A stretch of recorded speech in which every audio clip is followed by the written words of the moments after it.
I don't want to set the world on fire.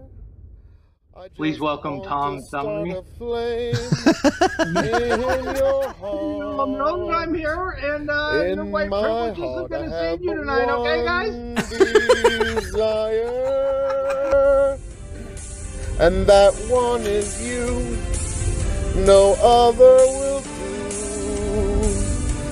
I've lost all ambition for worldly acclaim. Any government is to monopolize as much violence as possible in order for it to inflict it on as many citizens as possible. I've been on this weird anarchist arc for a few months now. This is playing by their rules, exactly how they are. I don't want to set the world on fire.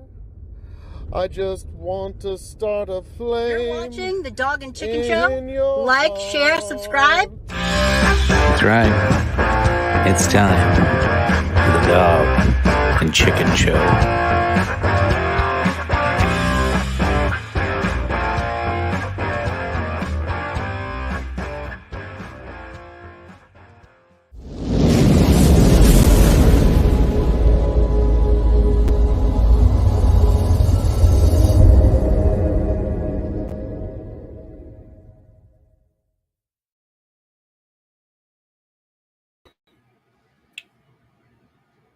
Welcome, one and all, to the Big Buckin' Empire, folks. How are we doing this evening? I am your King of Extreme, Phil KOE, the man of the hour, the man with the power, the man that makes the other podcast cower. I hope you are all having a happy and safe St. Patrick's Day, and we are here for episode 179. Saucy Eggs here on Big Buckin' Empire on YouTube and Facebook, and I am your King of Extreme, Phil KOE, the man of the hour, the man with the power, the man that makes the other podcast cower. And you can, of course, find me at KOE Nation on YouTube, TikTok, and Twitch. And this evening, I am joined by some indomitable broadcast partners. The one, the only. It is the 14-time Revolutionary Wrestling Podcast champion, the non-copper-friendly, non-chill filtered, quadruple distilled, Tony fucking G. Like, share, subscribe, Tony the Rod 2.0 on TikTok. And yes, it is a happy St. Patrick's Day, coming to you live from the Big Buckin' Empire, the Dog and Chicken Show, episode 179, Saucy Eggs. Holy shit, that was a mouthful. And we are also joined by, my God, be still my beating heart. Let me swoon. Let me fan myself off. The illustrious, the sexy, the gorgeous, the man, the myth, the Ryan Reynolds 2.0. The man who puts Brandon. saucy in saucy eggs. He does put the sauce in the eggs. Brendan at Dad's Worldwide. Say hello to folks. Howdy, folks. Good evening and happy St. Patrick's Day. Yes, I am the I didn't wear green. Aaron go bra. There's a green Border Patrol hat behind me. So yeah, you can find me at Dad's WW on Instagram, Facebook, and all the great places. Find the podcast anywhere podcasts are available. And once again, thank you, gentlemen, for having me on tonight. Of course, absolutely. We love having you. It's our pleasure to have the no good interloping cheater that's been stealing chicken away from us here at Big Buckin' Empire. It's a pleasure to have you on here, you no good rapscallion ne'er-do-well son of a bitch. I mean, it's great to have you on. Get starched.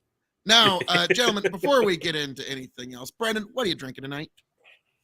Yes, I'm starting out with a let's see here. It is a Great Rhythm Brewery Squeeze IPA. Tastes a lot like oranges.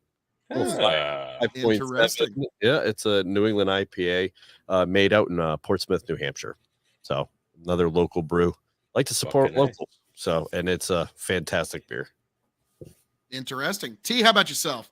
Surely you've got some Irish whiskey, right? Yeah, tis the season. I had to dip into the good stock, and I'm starting off with some Red Spot 15-year Irish whiskey because it's so delicious. And then I also grabbed a bottle off the top shelf, and I've got some Jameson Blender's Dog I'm going to get into. And I got some other shit. So I've also got, of course, for the star folk, I've got fresh bottle of gin, a little bit of Tito's vodka, and I've got beers over there. I didn't bring it over here because I got way too much going on. I don't want to spill that shit. So if the beers start rolling in, I'll have to, go over there to get it. So, folks, make sure he goes, hi, Tyler. Hi. Aw, he's my biggest fan. Now, I figured because, and there's a twofer here, folks, because it is St. Patty's Day. I'm getting into Jameson Triple Triple, one of the finest Irish whiskeys in all God's creation. I just dropped the video today of Jameson Triple Triple moving on to the final 4 of my 32 Irish tournament. So Jamie Trip at least has a 1 in 4 chance of moving on in the 32 Irish tournament, which is Tony's brainchild. And also, folks, St. Patrick's Day has kind of a double-edged meaning for me. And so for that, folks, I've lost some very, very good dear people on this day. And so for that, all of you, raise your glasses. And it's not exactly an Irish song, but damn it, it's appropriate, folks. Drink to the dead, are you still alive? We shall join them in good time.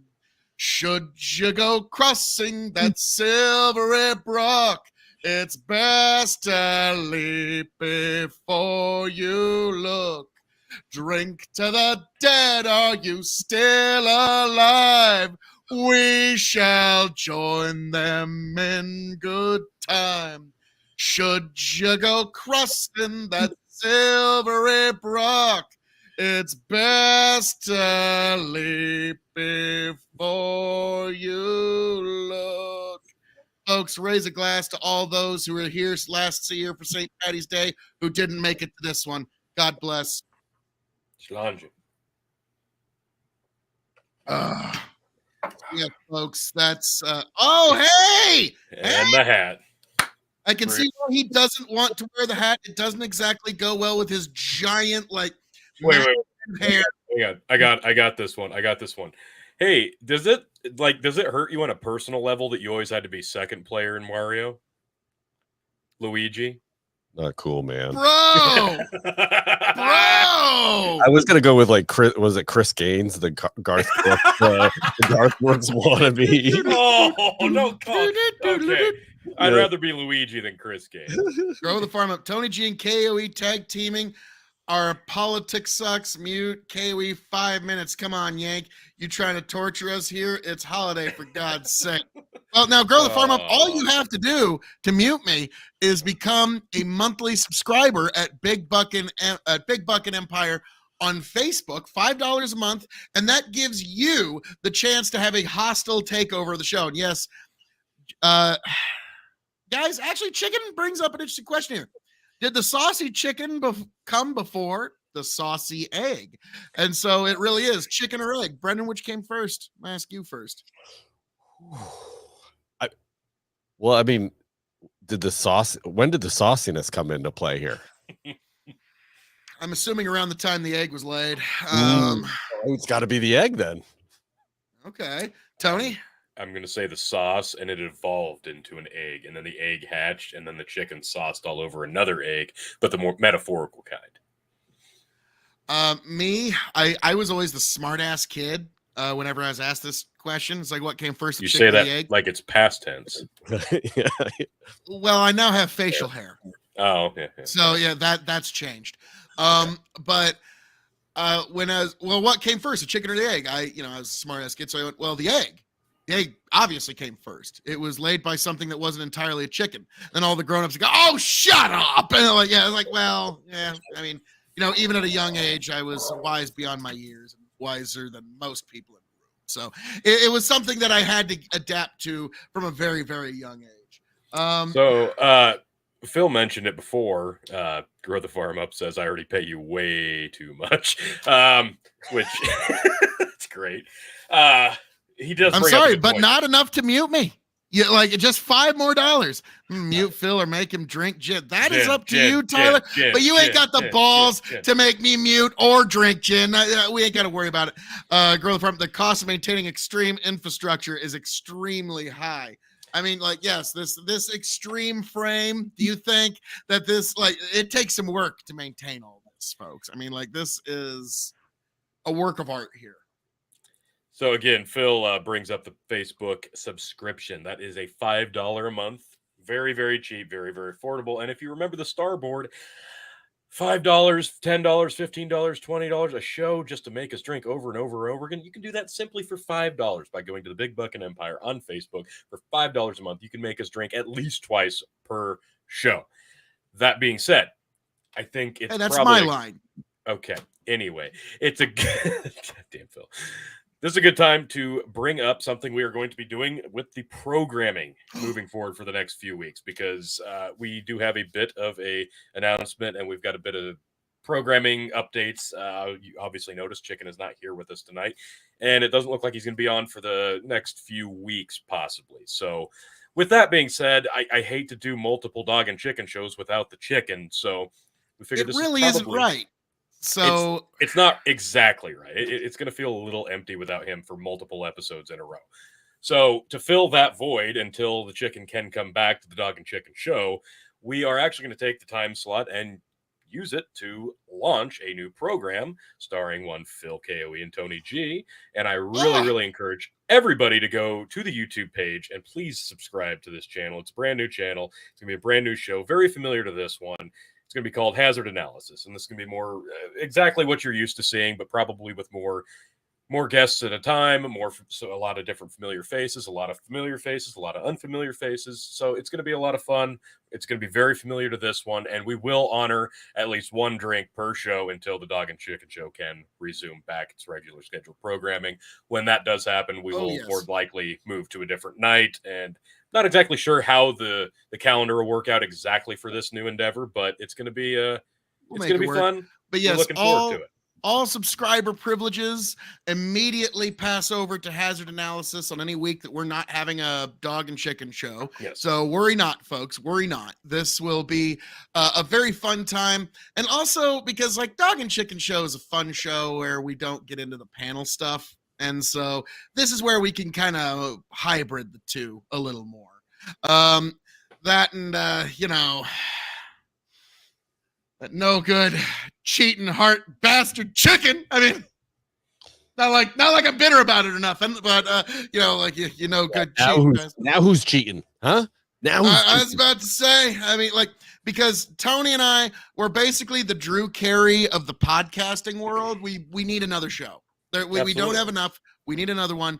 But folks, Hazard Analysis on YouTube, definitely check it out. And if you're here on Facebook, you're going to be into it already. But give us a subscribe. Hazard Analysis on YouTube. You know what? I tell you what. I think that this is a good opportunity. People watching on YouTube tonight, if you subscribe to Hazard Analysis tonight, we're going to throw in an extra drink for you today. Oh, nice. Some incentive, folks. Now, folks, I'm doing a double here of gin because I hate myself. And also I love our subscribers. Yes. That's why, folks. Now, folks, yep, I know. Thank you. Oh, gosh. Now, since it's St. Patrick's Day, it's only appropriate that I use the classic Gaelic Irish toast. The fighting, stealing, and drinking. If you're going to fight, may it be for a friend. If you're going to steal, may it be a lover's heart. And if you're going to drink, by God, I hope it's with me. Slanjava.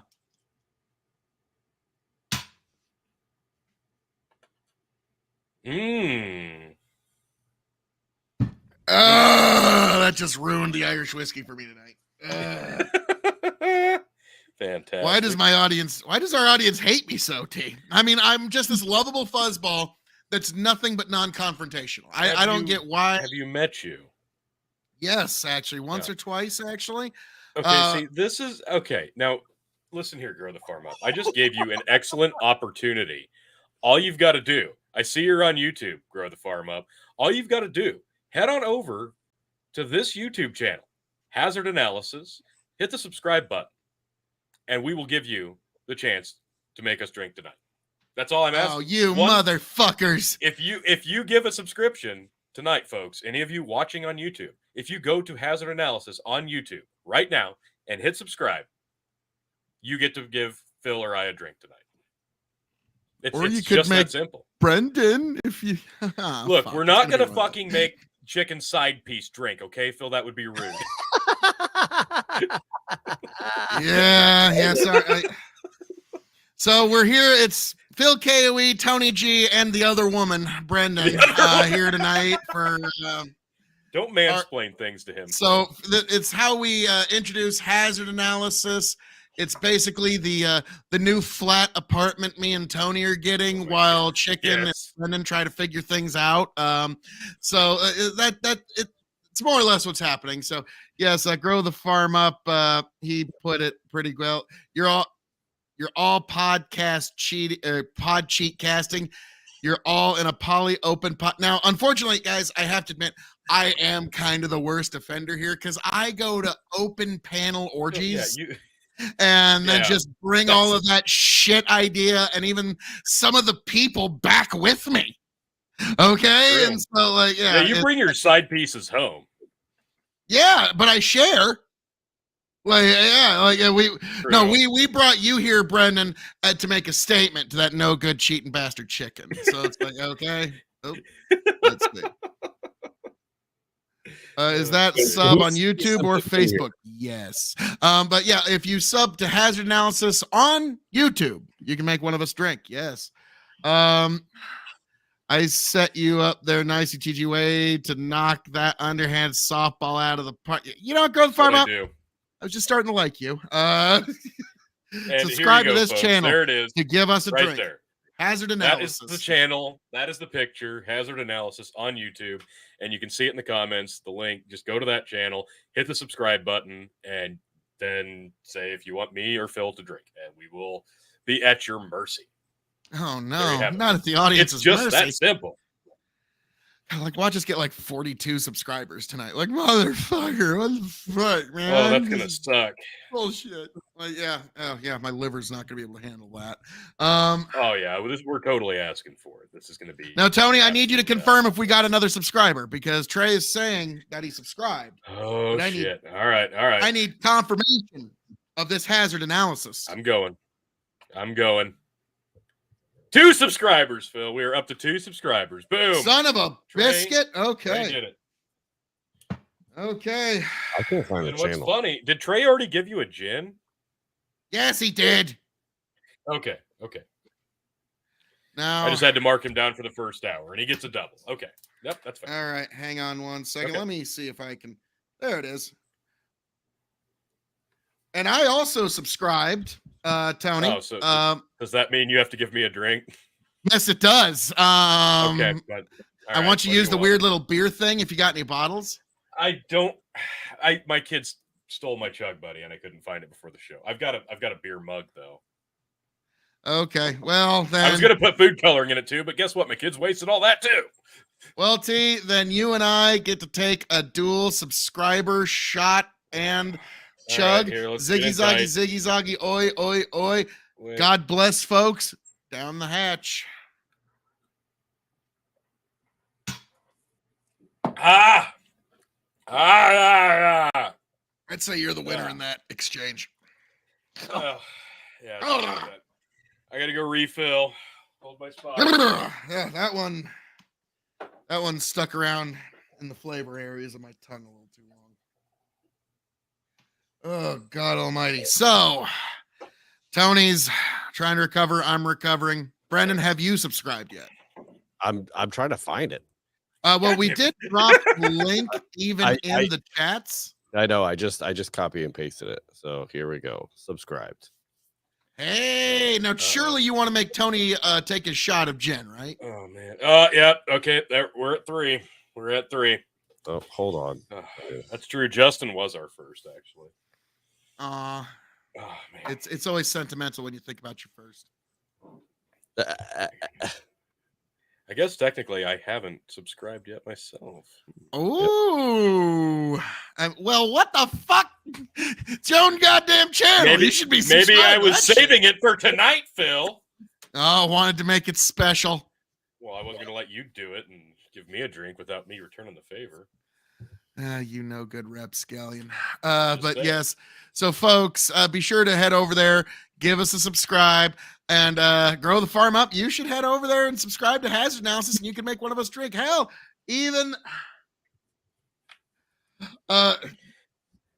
let's see. Okay, I have to. Why are you gonna be an asshole, Justin? Now, speaking of asshole, Tiberius, this show is a day late and $1 short. Actually, we're right on time, and we have $5 a month subscribers as far as the eye can see. And Tiberius, since you're on YouTube, go to this channel and hit subscribe right now, Tiberius. Right now, you do it right now, and then you come right back here and tell Phil to drink a shot of gin. God damn it, Tony. That is what you can do, Tiberius. That's how you get back and grow the farm up. Yes. And grow the farm up as well. Grow the farm up and Tiberius.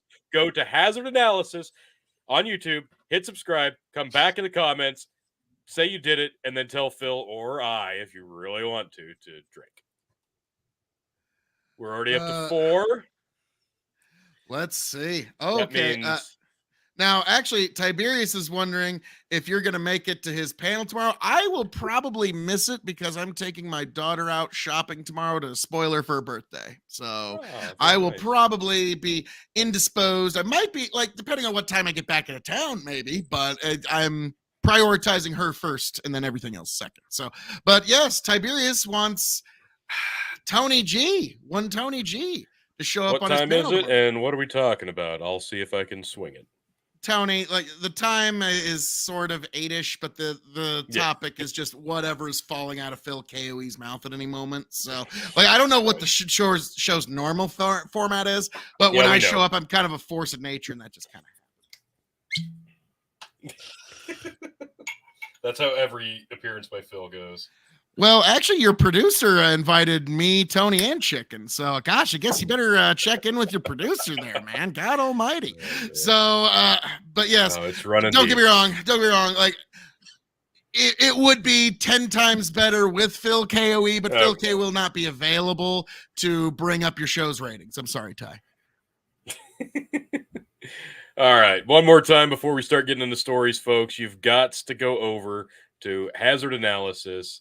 That's the channel right there. You see the little Hazard Analysis symbol. That's the picture. And, yep, that is the channel itself. Go over there and hit subscribe, and you can come over here back in the comments and tell Phil or I to drink. So, it's just that simple. It's just that fucking simple, folks. We beg of you. Now, with that being said, okay, 7 p.m. Central, doing final topics cycling now. Okay, perfect. And, yes, all of you need to remember to check out Tiberius D. Subscribe to him on YouTube as well, since we're subscribing on YouTube, folks. Go do it. That's all I'm saying. It's that simple. So, without further ado, producer man, let's line up our first story of the night. Rock and roll. This one has been thick in the news, hasn't it, folks? If you've avoided it this far, I applaud you. I really haven't looked too hard into this. But... I have too. I'm mostly going to learn about this right now in the moment. This is coming from New York Post. This is just disgusting on every level.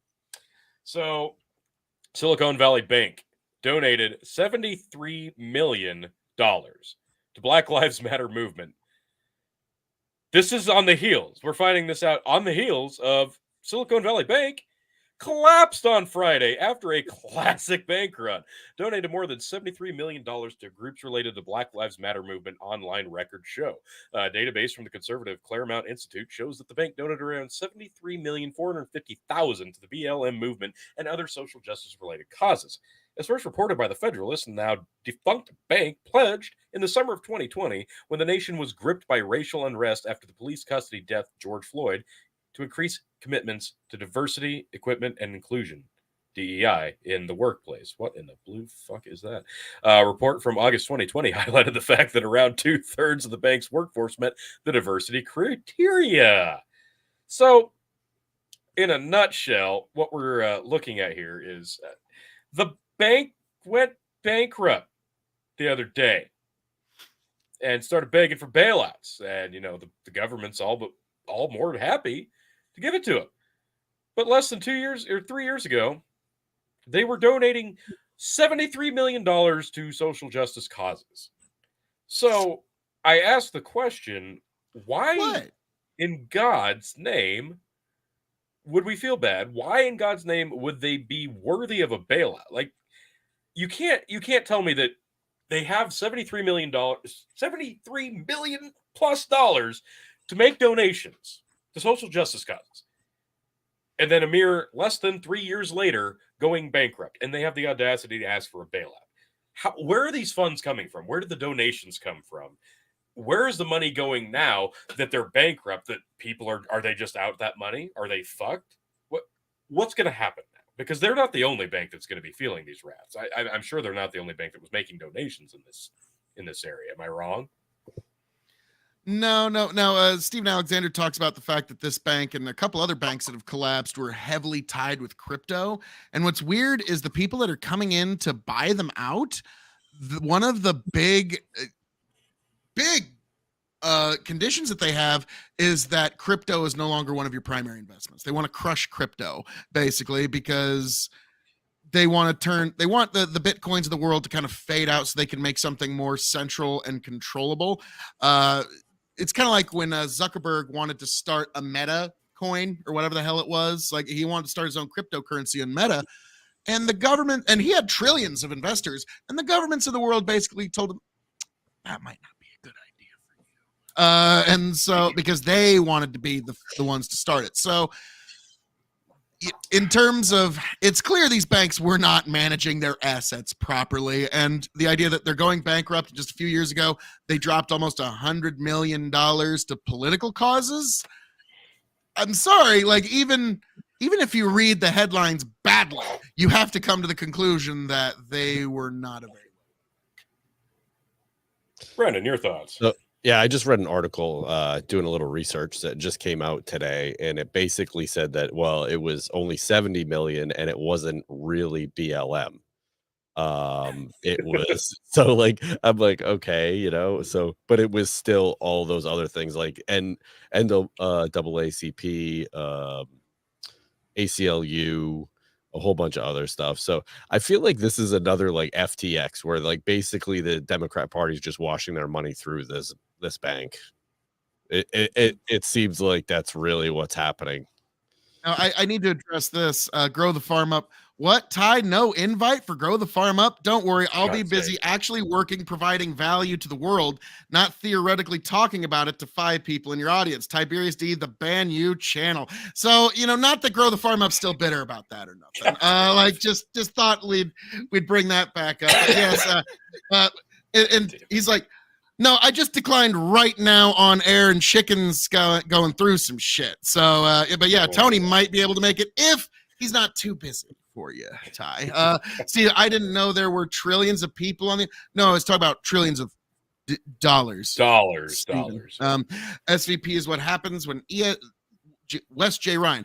SVP is what happens when ESG infects a bank. Nothing to do with crypto. I don't know about that. They bought bonds with low interest rates in a world with high interest rates. They had no income to cover loans. Pretty basic math. But ESG led to them not having anyone with oversight. Now, it's like they don't have enough money to cover their deposits. That is every bank in the world. Yeah. For the last 150 years, or 100 years. Well, so, you got to remember, the bank runs off the philosophy: any profits are our profits, the bank's profits. Any losses, well, that's a mutual we. That's you and us. That's our losses. Like you and us. They like to include us when they lose, not so much when they win.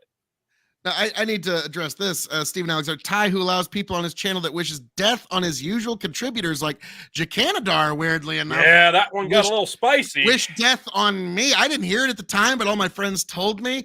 And Ty, rather than reprimand anybody, you just let it slide. So that's a little sus, Ty. He jumped immediately. Say, okay, let's just move on past from that. Let's not do that. I will. Ty was quick to squash it, but yeah, it was pretty. It was pretty rough. I don't know. Sus there, gents. Sometimes people make weird and out of context and out of character and unpleasant comments when other people are on panels that maybe they're trying to impress. I don't know. I'm just saying. Not that I'm making any implications there that No, maybe it's hurt feelings or I don't know. I'm just saying. Just saying. Nah. Well, just no, connecting dots. Well, I'm pretty used to it by now because my intellect is more than most people can handle, and so it's like Ty one time tried to set up a panel that was 4-on-1, and it was going against me, and it was going so disastrously for the other 4 that he had to jump in, and then it was 5-on-1, and it still went bad for all of them. So I get it. Phil KOE, it's kind of like Tom Brady. Nobody feels bad for Tom Brady when he's got a bad day. Everybody's always gunning for the top dog, which is me, the tribal chief of the political podcasting world. Acknowledge your tribal chief, Phil KOE. So I get it. I get it, Ty. I mean, like, I'm sitting out a week from your show to give you a chance to kind of catch up and catch your breath again. So Trey says, Powell. Tony, there's also the saying, if you owe the bank hundreds, it's your problem. If you owe the bank millions, it's their problem. Yeah. So one of the guys that was helping run this BS was Joe Gentile, who was the CEO of Lehman Brothers when it collapsed. So wait, is that his real name? Yeah, Joe Gentile. Yeah, Joseph Gentile. Okay, that's that. He was the chief administrative officer at SVB Securities. Prior to joining the firm in 2007, Mr. Gentile served as the CFO for Lehman Brothers. He got out of Lehman Brothers just in time for it to take a big old dump. Yeah, I mean, you have stupid people running your running your bank. I mean, this is not surprise, but fractional reserve banking is the biggest boondoggle ever. So the idea that a bank only has to keep a small portion of money in reserves in order to run their bank and not even plan for a bad year, it's just absolutely insanity. Well, the thing is, in our fractional reserve banking system for definitely since 2008, you don't need to worry about a rainy day because, I mean, there's no incentive to. We can always bail out the losers. Yeah. And the problem is when you bail out losers like that, there's no end to cost. And so here we are. And it was like a meme you shared. I think it was maybe yesterday, the day before, Brendan, where hardworking man with several $1,000s in loans is just so happy that he gets to help bail out a bank. Yeah. Like, thank God. It's like a dad having I'm like feeding his kids or something like that. And and he's like, but he's just glad he can bail out a bank. Yeah. Nothing makes you feel more fulfilled. Yeah, but that's the big question here. Like, these banks that are failing, going under, filing for bankruptcy, where's the money coming from to bail them out? Because it's not coming out of the government's pockets. That's the problem. It's getting exactly right. Printed. Yeah, and like you said, Brennan, like, it hits way too close to home, that meme. Because, it's going to be us. It's going to be our 401ks. It's going to be taxes. It's going to be the inflation. That's what's going to bail these banks out. Not only do they already charge us to store our own money and then some, and tax us on money that we, supposedly borrow from them and then pay back tenfold, we also get to pay them for their own just poor planning. It's another one of those things where you look at that and feel just absolutely fucking screwed over, because this is tax season. As we know, we're all filing taxes, right? And you feel, oh, well, how much do I owe? Well, we know, but you don't know. And if you get it wrong, we're going to charge you more or send you to prison. Well, what if you get it wrong? Well, oopsies. Oh, darn. Not a big deal. Oh, shucks. It's just taxing the money that we've already been taxed before we got paid in the first place. And now we're going to pay on again. And we have to pay to file the taxes on the taxes that we've already been taxed on a paycheck that was taxed before that to buy goods that are taxed to take home. So while we're in the season of taxes, getting bent over, basically bukkakied from every direction, now we have to worry about bailing out the banks that are supposed to be the institutions that take the money that we get taxed over and over and over and over and over again. We got to bail them out because of their poor planning. Yeah, and it just sucks. And this is when someone says, "Oh, this is why capitalism is bad." This is not capitalism. This is not a free market. This is fascism. This is crony capitalism. The merger of state and corporate power. And this is now they've been in printing money since probably about 2002.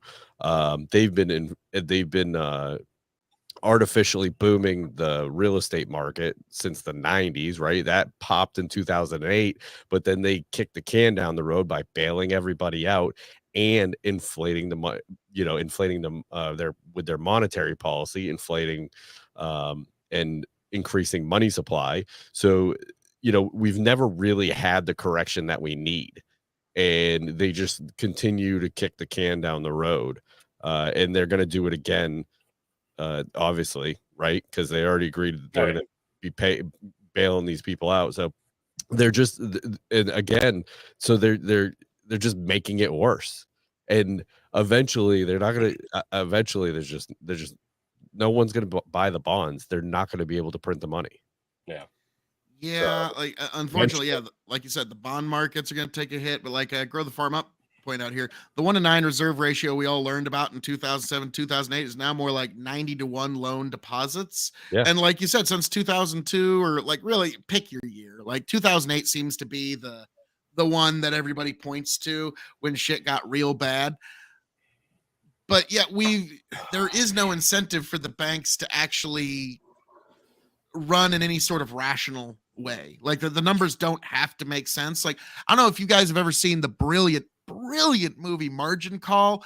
It's got Jeremy Irons in it, and there's this scene where he comes in and they find out that the numbers don't really make sense anymore, and this is basically the meeting that sets off the whole 2008 financial crisis. And he's talking to his analyst. So let me guess. Let me ask you something, sir. So I'm guessing what you're telling me here is these numbers don't really make sense anymore, do they? And the guy goes, sort of. Yeah. The guy goes, sort of. And the minute, like, yeah, when he asks him, it's a brilliant scene where Jeremy Irons goes, let me ask you something, Mr. Analyst, sir. Do you know why I sit in this chair? And do you know why I make the big bucks? Would you like to know? The guy goes, yes. My job is to determine what the music is going to do a day, a week, a month, a year from now. That's it. That's the whole of my job. That's what I do, is to decide what the music is going to be doing the next day. And as I'm standing right now, I don't hear a thing. The music has stopped, gentlemen. And so Jeremy Irons sits down and then, unleashes his evil plan upon the world. But that is kind of what we're seeing with this bank and a lot of different banks. Like, well, the music has stopped. And now the question is, who's going to be bailing it out? And unfortunately, the answer is money printer go brrr, and what that is an insidious tax on all of us through the tax of inflation. So, like I said, I've been struggling to avoid this because I've had my own personal shit I've had to deal with. But this is kind of like what Brennan said. We never had the correction that we were supposed to have. And it's kind of like a smack junkie.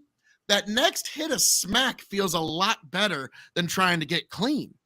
And that's kind of where our economy is right now. It's a smack junkie that don't want to get off the smack.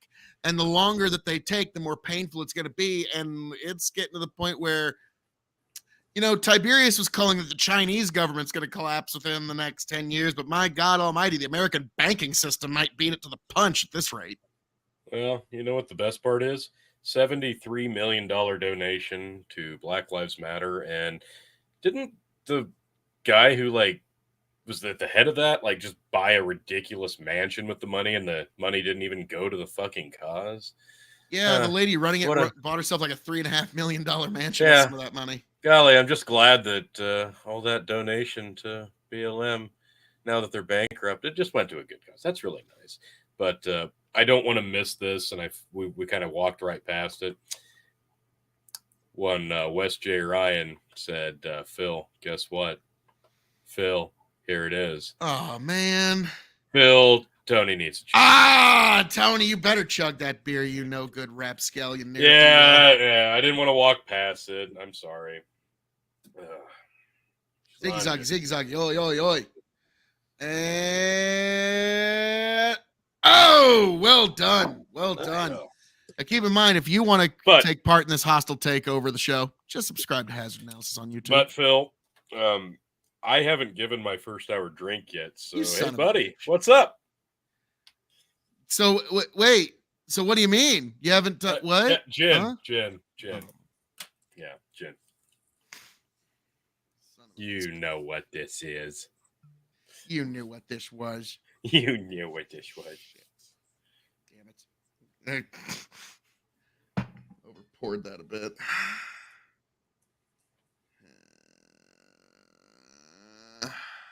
That's a lot. Oh, is that? Oh my God, that's a double. Is that a double? I don't know. I accidentally overpoured. Fuck you. He wants the gin. Like the classic Irish song, and this is no nay never.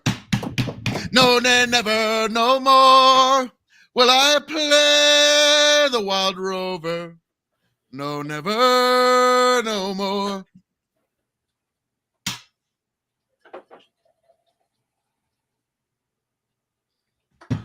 I've been a wild rover for many's a year, and I've spent all my money on whiskey and beer.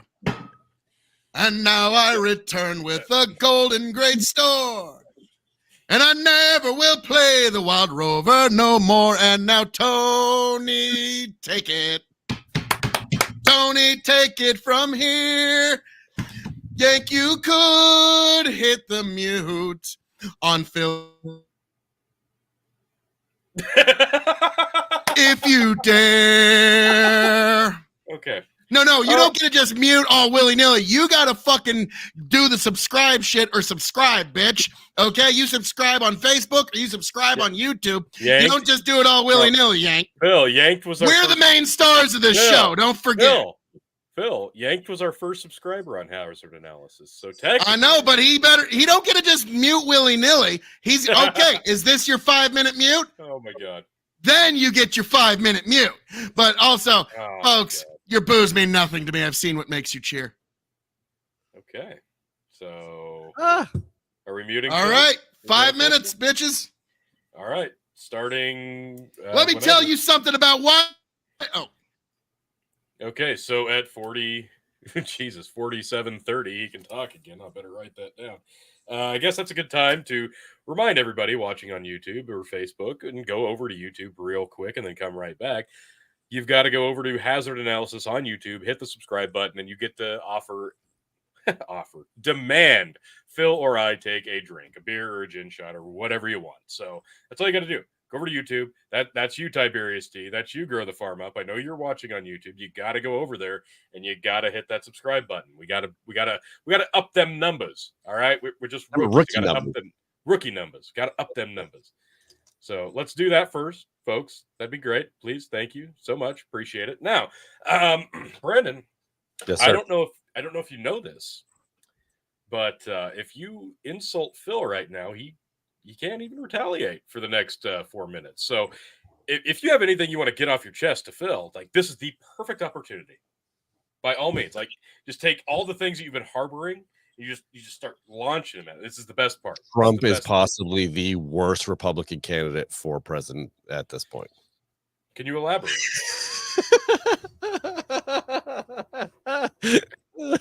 Is that possibly, Brennan? Is that because I think it is. I think it is. There's even some guy like Jerry, some power. I don't even know his name, but he seems like a better option. Well, to be fair, Donald Trump is the only person to ever lose an election to Joe Biden. I mean, he's got that record. Ooh. Nobody can take that away from him, right? Like Joe Biden single-handedly defeated Donald Trump. Most popular president in history, I might add. Oh, I saw a tweet. Fetterman Biden 2024. It's a no-brainer. I think is that Fetterman first with Biden as vice? I mean, either way, really. Let's be serious. They're both True. empty shells. Oh, what's that, Phil? Can't really read that. Did he though? Did he though? Did he thought? Did he really lose the election? That's what he's trying to get at. Oh, see, I think we're going to have to tack on another minute for that, Phil, for that little. Steven says, I remember Phil saying something about Roman Reigns being better than Ric Flair. Yeah, it turns out that is his tribal chief, and he said Ric Flair never was compared to Roman Reigns. He also likes John Moxley and John Cena better than Ric Flair. Yeah, it's the damnedest thing. It's a sad day. Yeah, that's when the camera's off, he goose steps. He takes the American flag down and goose steps, past the. No, when the camera's off, the American flag goes down and the Canadian flag goes up because he believes in their universal healthcare system. Oh yes, and he's a big Justin Trudeau. Who doesn't really? Yeah, Justin Trudeau, his homeboy. Oh my God. Yeah, probably the best dictator ever. Oh. That is Phil's dictator all day long, all night long. Loves him. He puts maple syrup on everything. he prays to the maple leaf at night. Oh yes, universal healthcare. I love your system. I wish we could be more like that in America. If Orange Man could only be that good.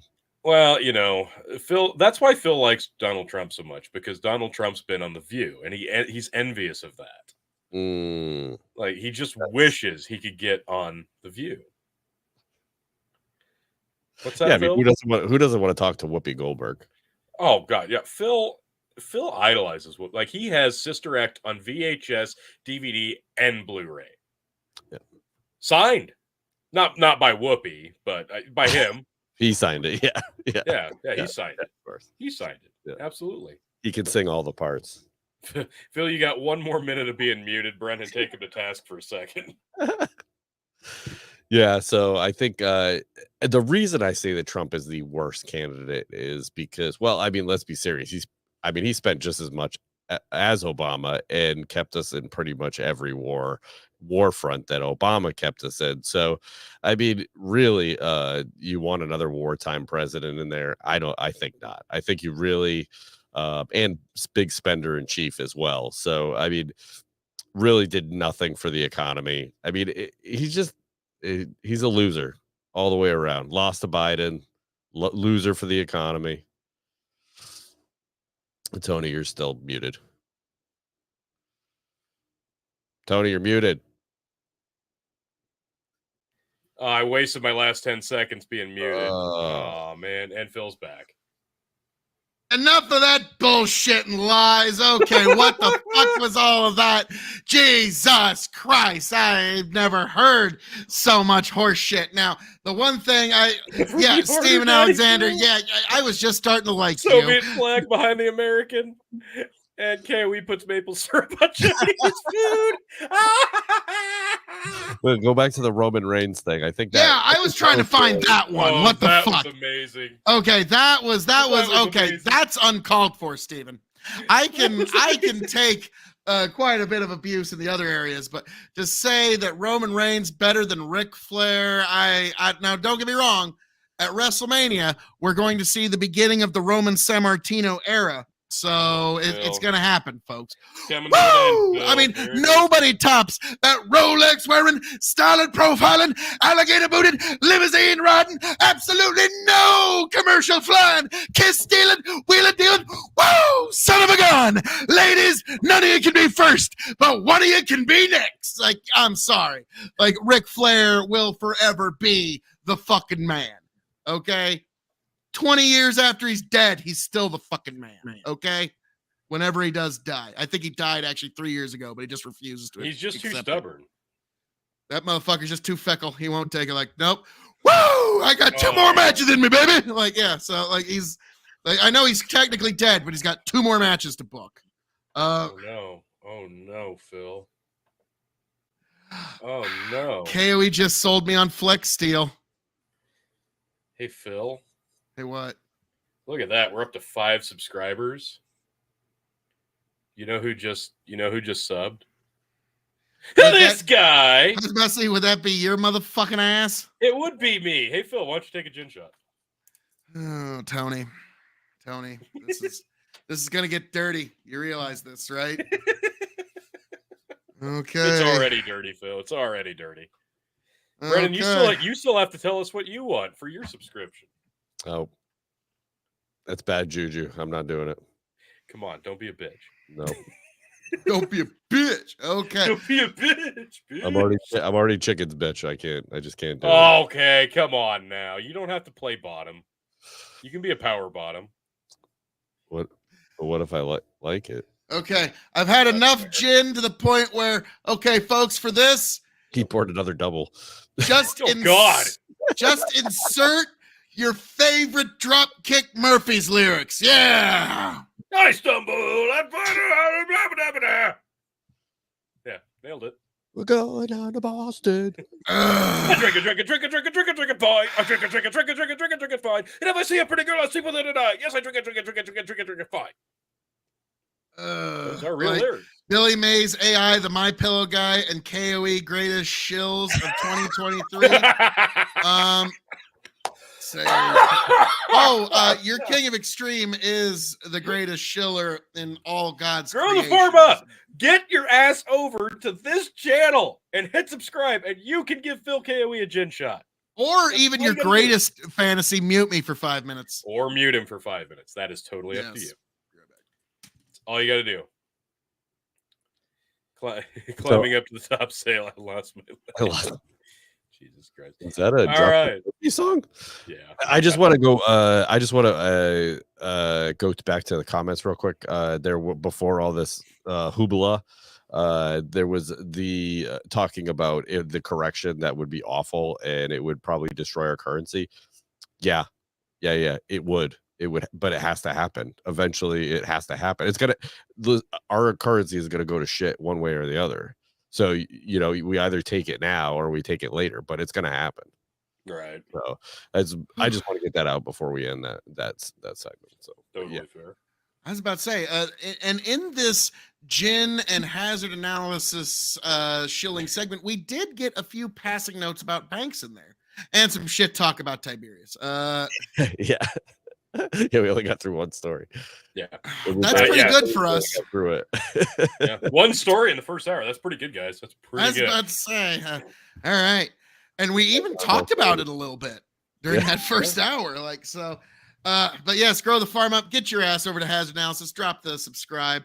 And Steven, where the fuck did you go? You still have your first hour drink, I believe, to give. Yeah. Fuck. Anyway, let's move on to the next story before we get completely side-ass tracked once again with Phil's bullshit. This is a big one, folks. Never. This is huge. Buffalo Wild Wings is getting sued over boneless wings, but doesn't seem concerned. Update, March 15, 2023. Buffalo Wild Wings doesn't seem too scared by the class action lawsuit being filed against it. The lawsuit filed by a Chicago customer of the chain restaurant alleges that so-called boneless wings are false advertising, since the name implies that the customer will receive deboned chicken wings rather than what they actually receive, which is deep-fried chicken breast meat. If anything, boneless wings are just dressed-up nuggets, and the plaintiff is claiming financial injury as a result of this confusion. Scroll down.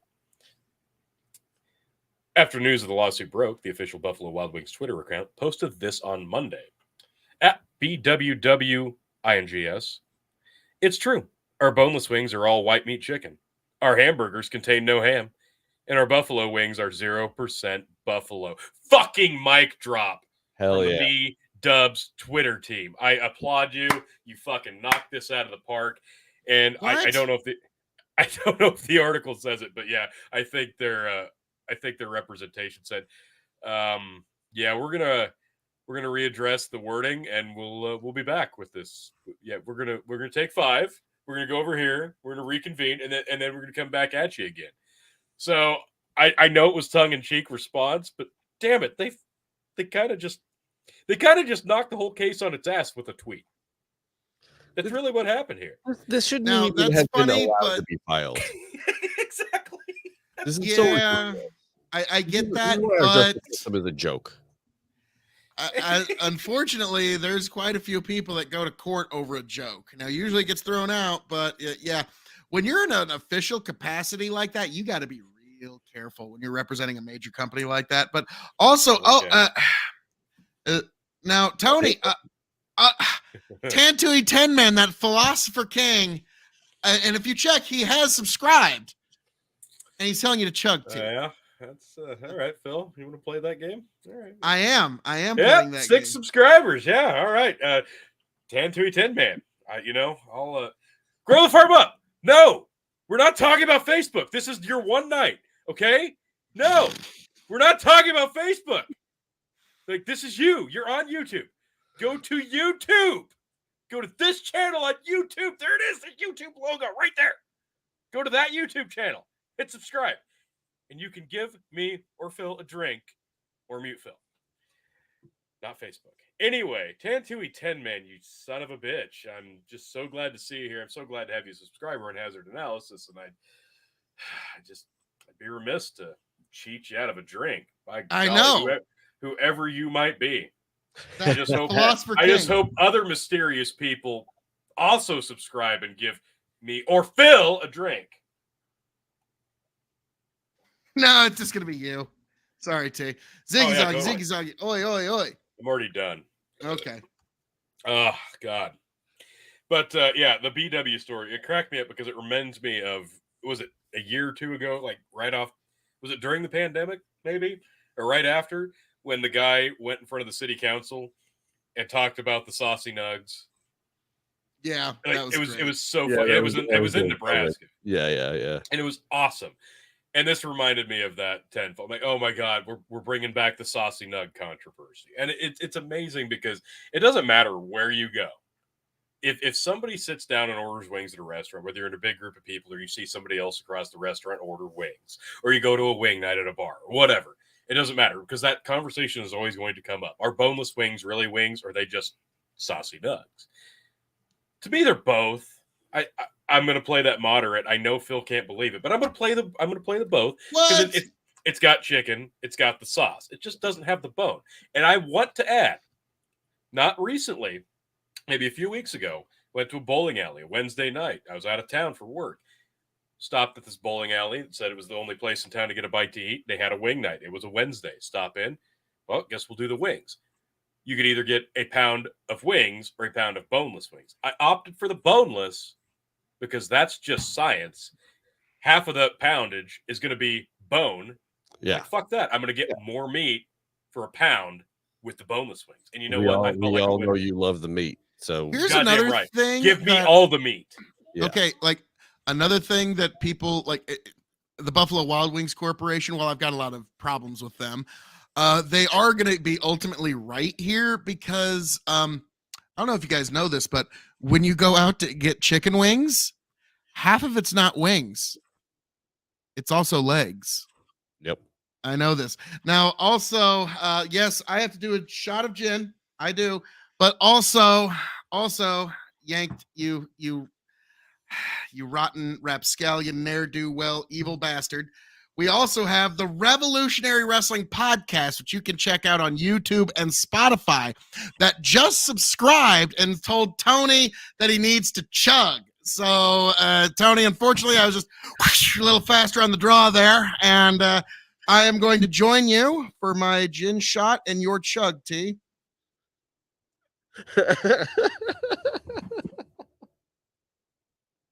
Hey, T. How we doing there? How we doing? Yeah, there, game on, Phil. Game on. Oh, it's on like Donkey Kong. All right, folks. Happy St. Pat's. May you make it back happy, healthy, much the wiser, and may you be safe this St. Pat's. God bless down the hatch. Ah. Oh, God. I'm going to be so full. Going to be so full. Alesto says double shot, Phil.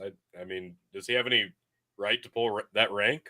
Did you subscribe on YouTube and Facebook? Yeah, if he subscribed on YouTube and he's a subscriber, he has that right to do so for about another 45 seconds. You better get that shit in quick. Well, I mean, you at least get one shot then. Yeah. Yeah. Oh God. Why? See here, Grow the Farm Up says, yeah, but the best meat comes from right next to the bone. Yep. Bone and ribeyes are better. Bone and prime ribs are better. But why are you not going over to Hazard Analysis on YouTube and hitting that subscribe button? Grow the Farm Up. That's the real question. I think he's enjoying withholding his subscription from us more than anything else. I think he like that. And he's like, no, I'm not going to subscribe. You guys are going to shill this show all night. Like, it's great. Yeah. It's like, I let you do it. So, which we will fucking do it. Don't fucking tempt us. Okay. So, all right. Alesto, he is a subscriber. Oh, but if you want me to pour a double, Alesto, you need to let me know if you actually did subscribe to Hazard Analysis Tea. Do we have 8? Let me look really quick. I'm looking. Yep, we have 8. We have 8. Oh, son of a biscuit. All right. Shit, Phil. Hang on. Oh, my God. Try. Oh, my God. Yep. So now I got to make it a triple. Okay. Hang on. Jesus. Okay, you're at a triple. Let's see here. I'm looking. There might be something. Hang on. There might be a development. God damn you. There might be a development. Tony, you fucking ass. It's just rolling in. Oh, shit. Oh, a new subscriber. Oh, a new subscriber. God damn it. No. God damn it, man. So a quadruple shot. You opened that Pandora's box, Phil. I'm just saying. I did. It doesn't matter, T. Your gut's already full of more beer than anyone should. But this is fucking wrong. This is wrong, people. Look at what. Oh, that's right. And it's a new hour. I know. Folks. What? Hang on. We got to zoom in on this. Is this even real? Oh, I don't like myself right now. Like Tony. Hang on. I'm going to set this down for a moment. I'm looking at this. I'm thinking back to all my life choices and all the shit talk that I've done over my life. It's all led me right here. Fucking worth it. Oh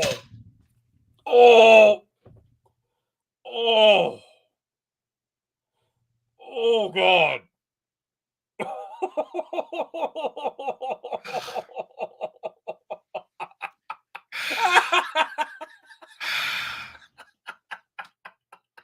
Give me a second, Justin.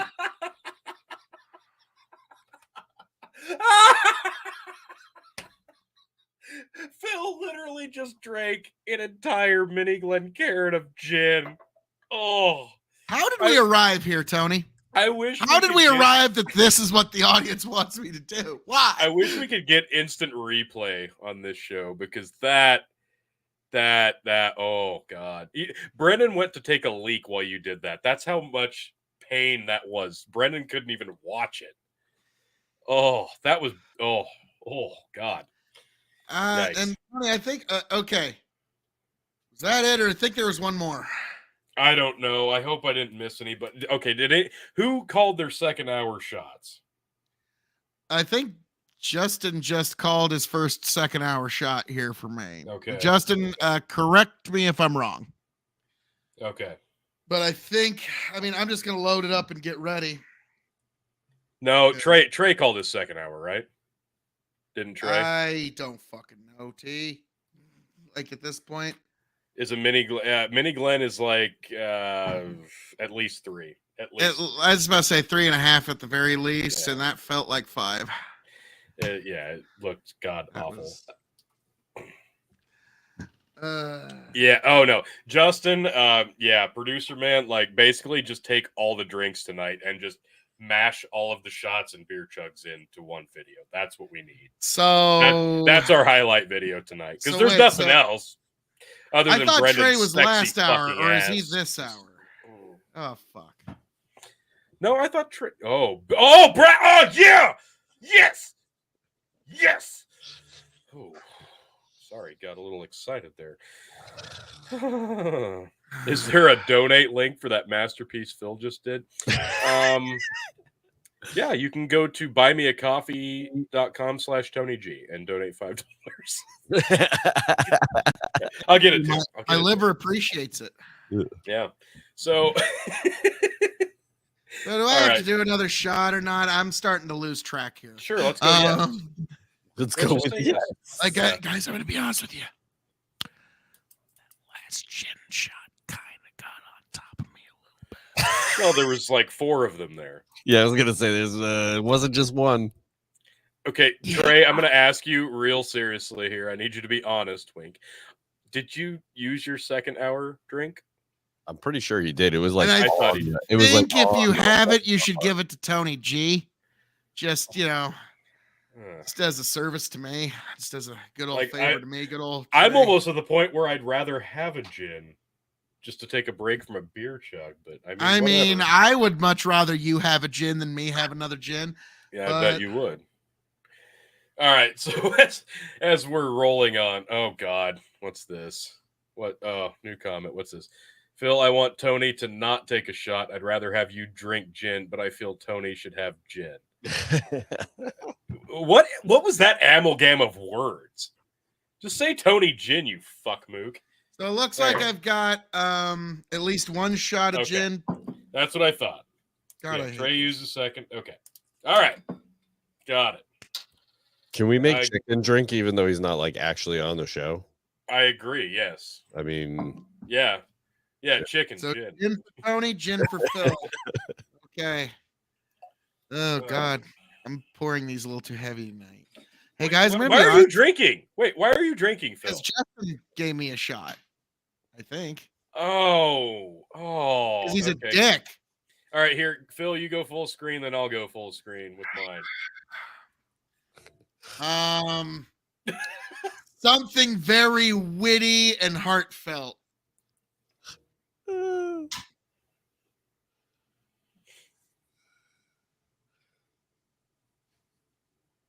Good night, Phil K. Yeah. Oh, that's awful. Oh, Lynn. Jesus. Fuck.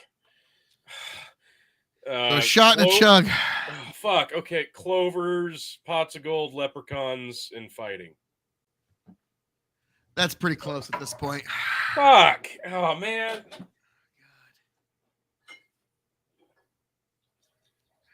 Like, I really wish that I had told the audience that, like, I hate some other whiskey or something. Like, so I'd have to take a shot of, like, Crown Royal or something, or Jack Daniels. St. Patrick's. Fuck. Well, a fiddle. There you go, Tay. Brendan's just like, this is like self-flagellation. Like, why? Like, this is happening, I guess.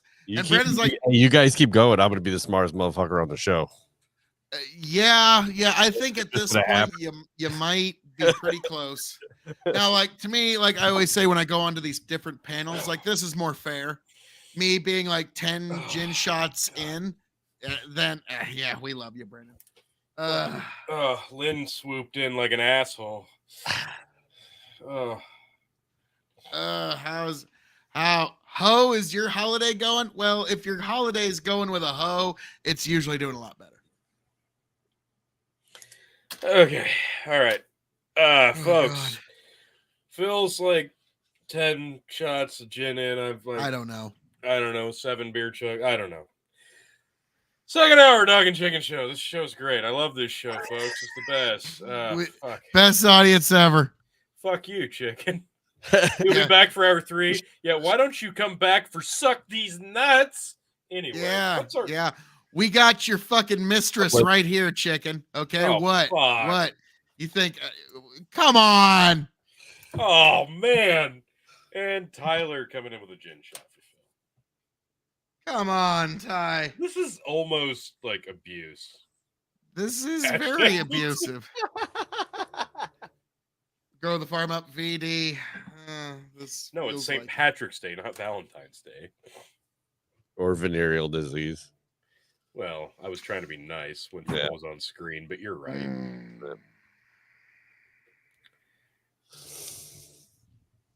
Ugh. Folks.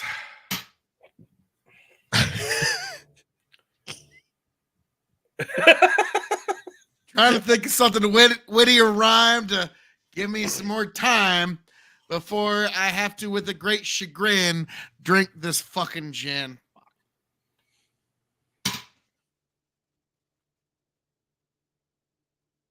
What was that? How'd that one feel? Are they getting easier or worse? That one was worse somehow.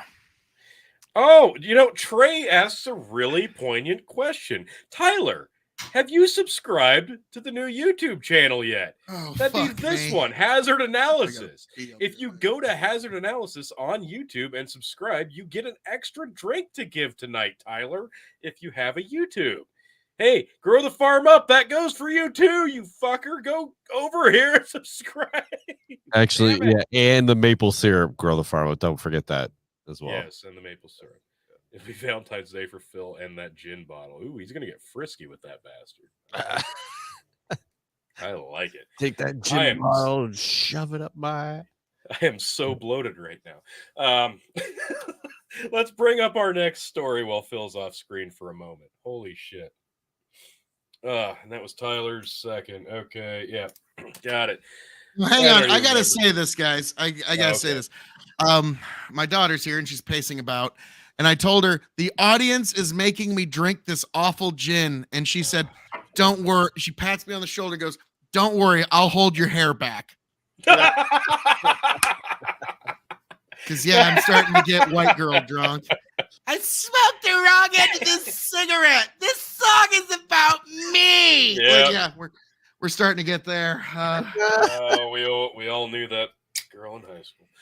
KOE, how does a half a bottle of gin go with a belly full of sweet and sour pork? Does the rice soak it up? Now, Grow the Farm Up always gives me shit about how, like, I'm always at least 2-3 hours away from Chinese food, either on my way to or coming back from. And the other day I took my daughter to sushi and I thought about taking a selfie of me with a sushi roll and chopsticks just to fuck with him again. Like, yep, more Chinese food. In fact, in this instance, Japanese. But yeah, me and Grow the Farm Up have a long-standing Chinese food joke going on. That's a good I know she's gonna hold my hair back while I get white girl drunk. It's gonna be great. It's gonna be great. Now I do need to mention again. See this Grow the Farm Up? I just hit subscribed on Grow the Farm Up. Oh, so wow! I think that's only fair. Grow the Farm Up needs to go to Hazard Analysis and hit subscribe. I mean, come on. That might be like. I'll be honest with you though, T. Actually, just did it twice. Just hit subscribe twice. Grow the Farm Up. Whoa. Now, I maybe that'll motivate him, T. But like between you and me, my loving brother, I'm not entirely sure if he's a subscriber to KOE Nation or not. Like, wow. No, I know he is. Actually. Wow. Come to think of it, but like, no, he fucks with me endlessly. So it's a fun time. But yeah, come on, Grow the Farm Up. Now you're just withholding at this point. No, you don't even have to make me take a shot. You can just mute me for 5 minutes, and you can even hold that. You like for Grow the Farm Up, we'll make a special exemption. So you don't even have to mute me on the show. You can mute me at work for 5 minutes. KOE, you haven't subbed Grow the Farm Up? What? Oh yeah, I've subbed Grow the Farm Up. It's like, actually I just subbed twice. I've been subbed forever, so yeah. Oh yeah, I've been I was one of his first subs. God damn it! But like that's one of those like, okay, KOE Nation. I'm not entirely sure if he like, but no, he's actually a subscriber. I just gave him 2 subs. I just gave him 2. I mean, Grow the Farm Up, the least you could do is give Hazard Analysis 1. Yeah. I mean, Tony, you drive a hard bargain here. Like, I feel like this episode is really the get Grow the Farm Up to subscribe to Hazard Analysis episode.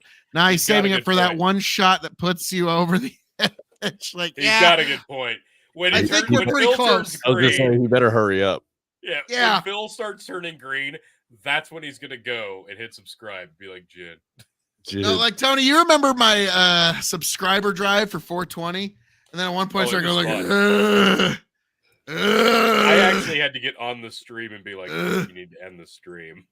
And I was like, yeah, that's probably a good idea. And I'm then gonna go another 2 hours. No, you're not. And then I fell asleep on the couch in the mill that was like 8 feet away from where the computer and I was thud. Went out for about 4 hours, woke up. Okay. Take a big old piss. Then I was feeling a lot better. And then I'm gonna have to do that myself here. So let's get into the next story before I piss myself. because of all the beer. Pentagon UFO chief says alien mothership in our solar system. No, it's not. Phil, stop burying the lead. I'm sorry. Like, wait, why is it the conspiracy theorists that are now saying no, the aliens aren't here, and it's the government saying the aliens are here? How the fuck did this happen? Since COVID, the conspiracy theorists have become the logical thinkers. All right, just go with it. Like conspiracy theories should now just be called spoiler alerts. MilitaryTimes.com says there is a possibility that extraterrestrial motherships and smaller probes, giggity, may be visiting planets in our solar system. The head of the Pentagon's Unidentified Aerial Phenomena Research Office noted in a report draft shared Tuesday. Hang on. The head of the Pentagon's Unidentified Aerial Phenomena Research Office. I love that exists.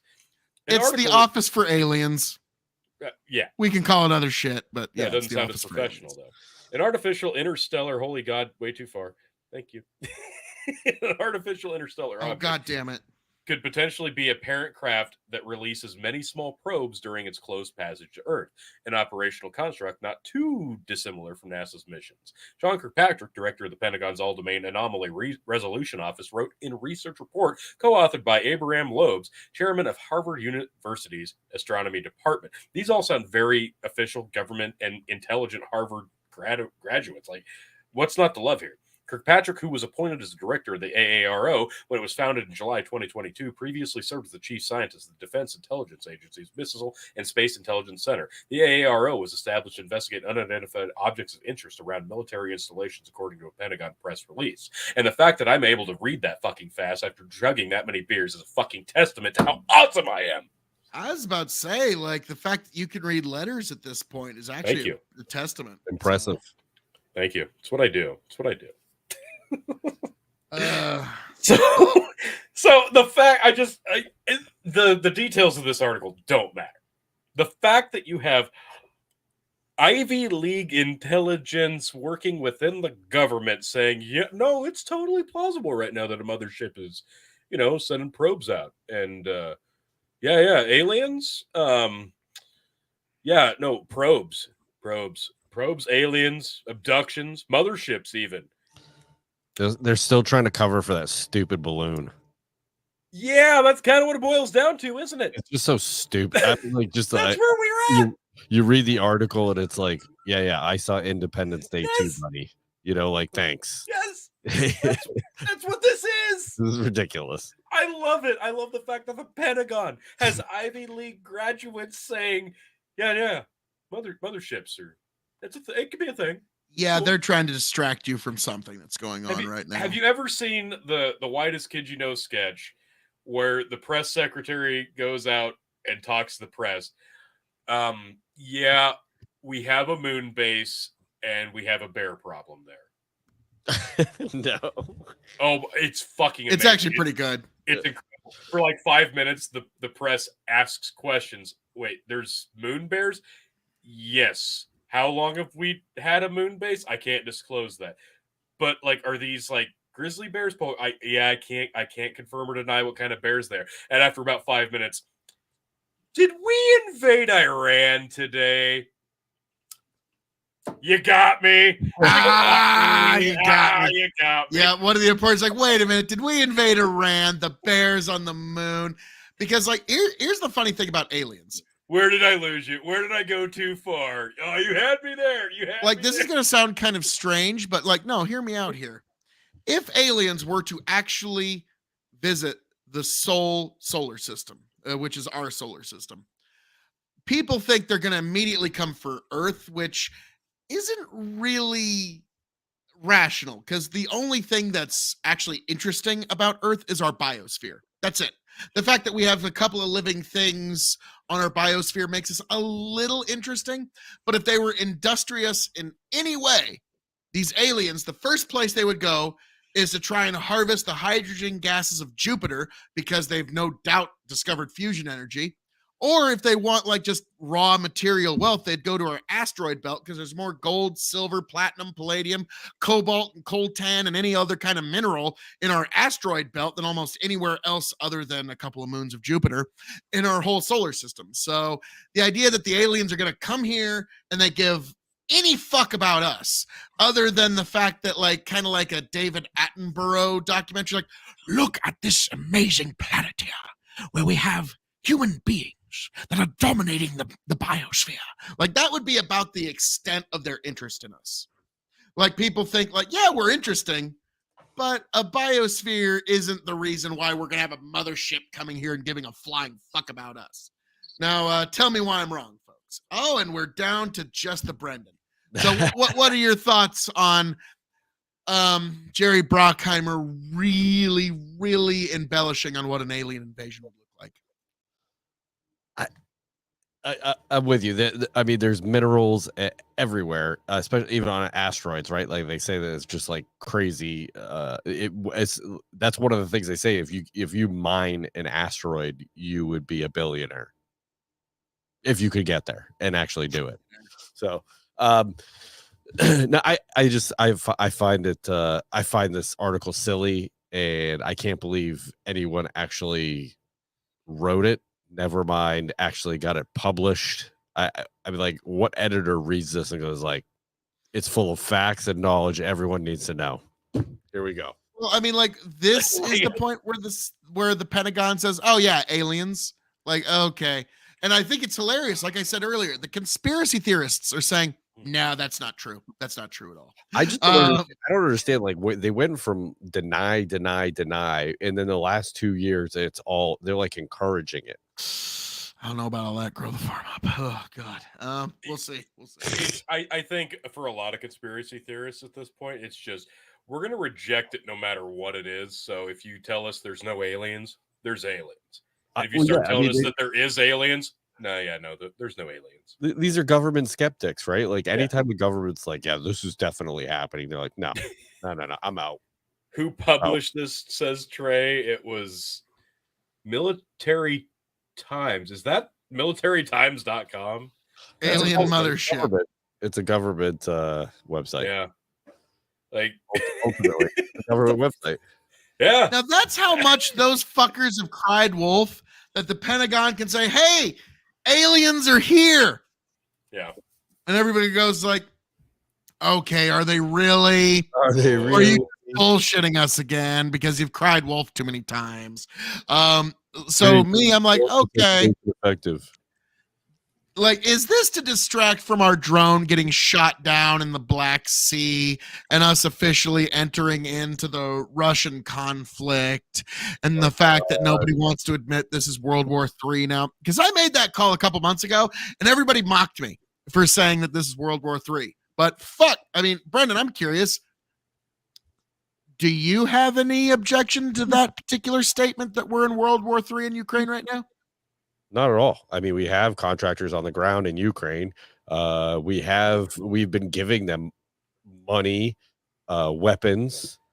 I mean, armaments. Like, yeah. I mean, it's just I mean, at this point, it's only a matter of time. We've actually, a lot of people don't know this, but now these are all volunteers that have gone there of their own volition. But we've lost 7 Americans to the Ukrainian conflict. And these were folks who came over there to try and train and like just lend their expertise because they were military veterans. But to me, even though the fact that we haven't officially declared war, to me in no way colors their sacrifice in any way. And so to me, we've lost 7 Americans to this conflict, and it's so unfortunate. And that's why I want to see it come to a screeching, grinding halt end as soon as possible. Unfortunately, by the end of June, as some very smart people have predicted, there's a good chance that Russia actually has the momentum by the end of June here, and we will see. So, yep. So this is going to be a bloody spring, folks. Get ready. Only hold up, like I know, like Phil, you wanted to call. God damn it! Do I have to do this? Trey, Tyler, did you just subscribe to make me take a shot of gin? Yes, I need to know. Tyler subscribed. Yes, he is. Why, Tyler? Okay.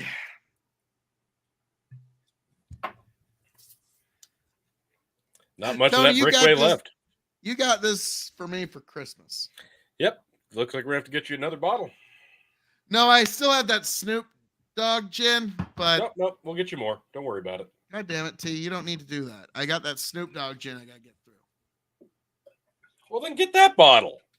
At least that one kind of tastes better. So,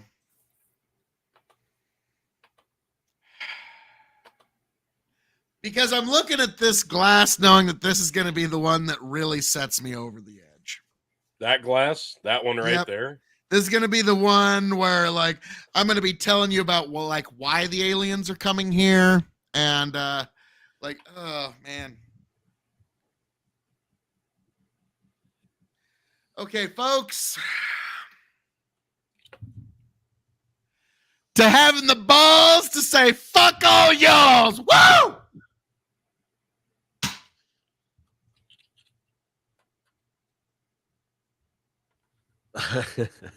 Tyler.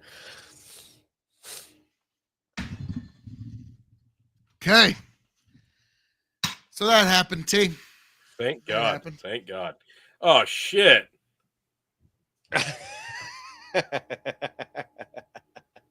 Hey, Tony. I'm not a fan of you right now. Hey, Phil. What was that about? You wanted to open that Pandora's box?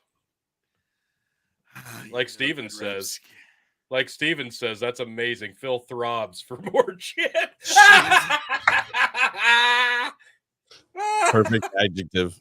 It's like the meme about like getting kids out of the coal mines, but then 100 years later, they're playing Minecraft. The children yearn for the mines. Can I force Phil to drink a half liter of water, Alesto? No, we don't want to make him sick. Yeah, his I am gonna, before I take the shot of gin, I'm gonna take a little sip of this tea here.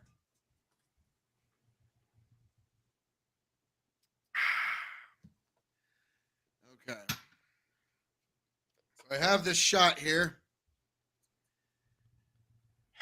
And I have to consider this shot here, folks. There's a shot of gin in front of me. Yes. I'm looking at it. And I'm thinking of all my life's choices that have led me to right here. How did I get here, Phil? Phil KOE, how did we land here? It's like, so Phil, how'd we get here? Phil KOE goes, well, you talked so much shit that now the audience loves watching you suffer with gin. And I'm like, yeah, that tracks. Let's see. Tomorrow morning, because of the island nation of Great Britain, it's going to be a lot of gin that I'm going to be shitting.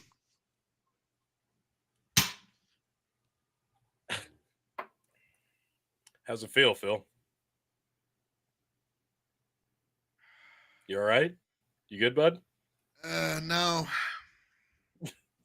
You all right, bud? Oh, RXW, Nebraska. Just says, fucking. Oh, just subbed. Wow, that's. I wonder what they're going to want. Oh, no. I wonder what RXW, Nebraska. Which I wonder who runs that, Tony. I don't know. Considering you're the current reigning, defending, revolutionary, extreme wrestling champion going on 20, how many years now? I don't know what you're talking about, Phil. Yeah, the RXW title.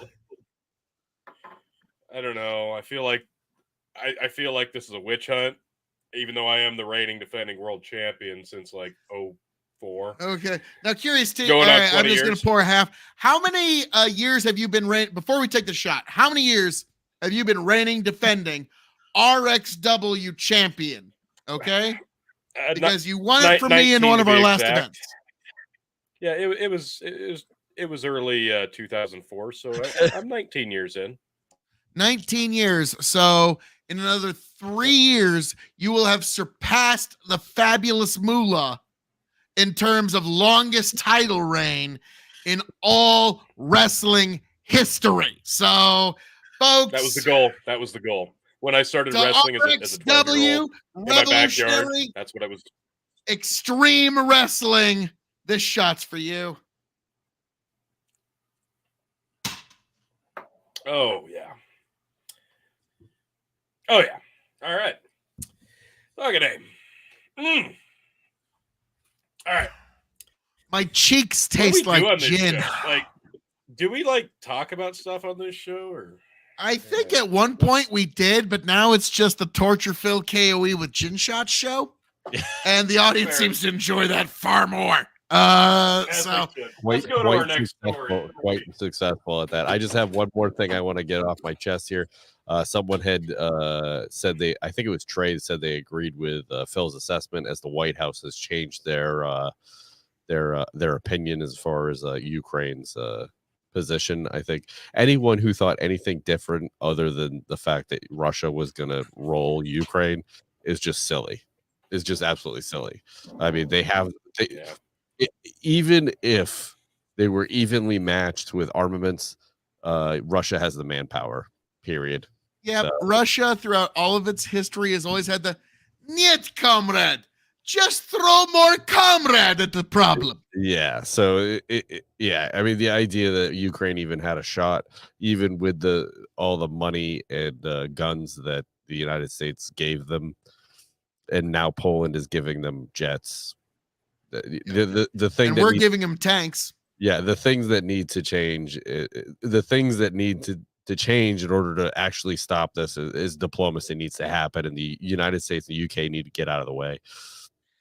Well, like I've said for many years, and Brendan, you will probably agree with this analysis. What this contest actually is, what this conflict actually isn't really Russia versus Ukraine.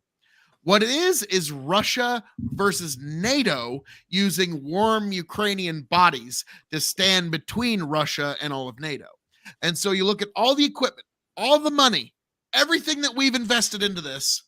And at this point, all of NATO versus Russia, it's still a 50-50 contest. Yeah.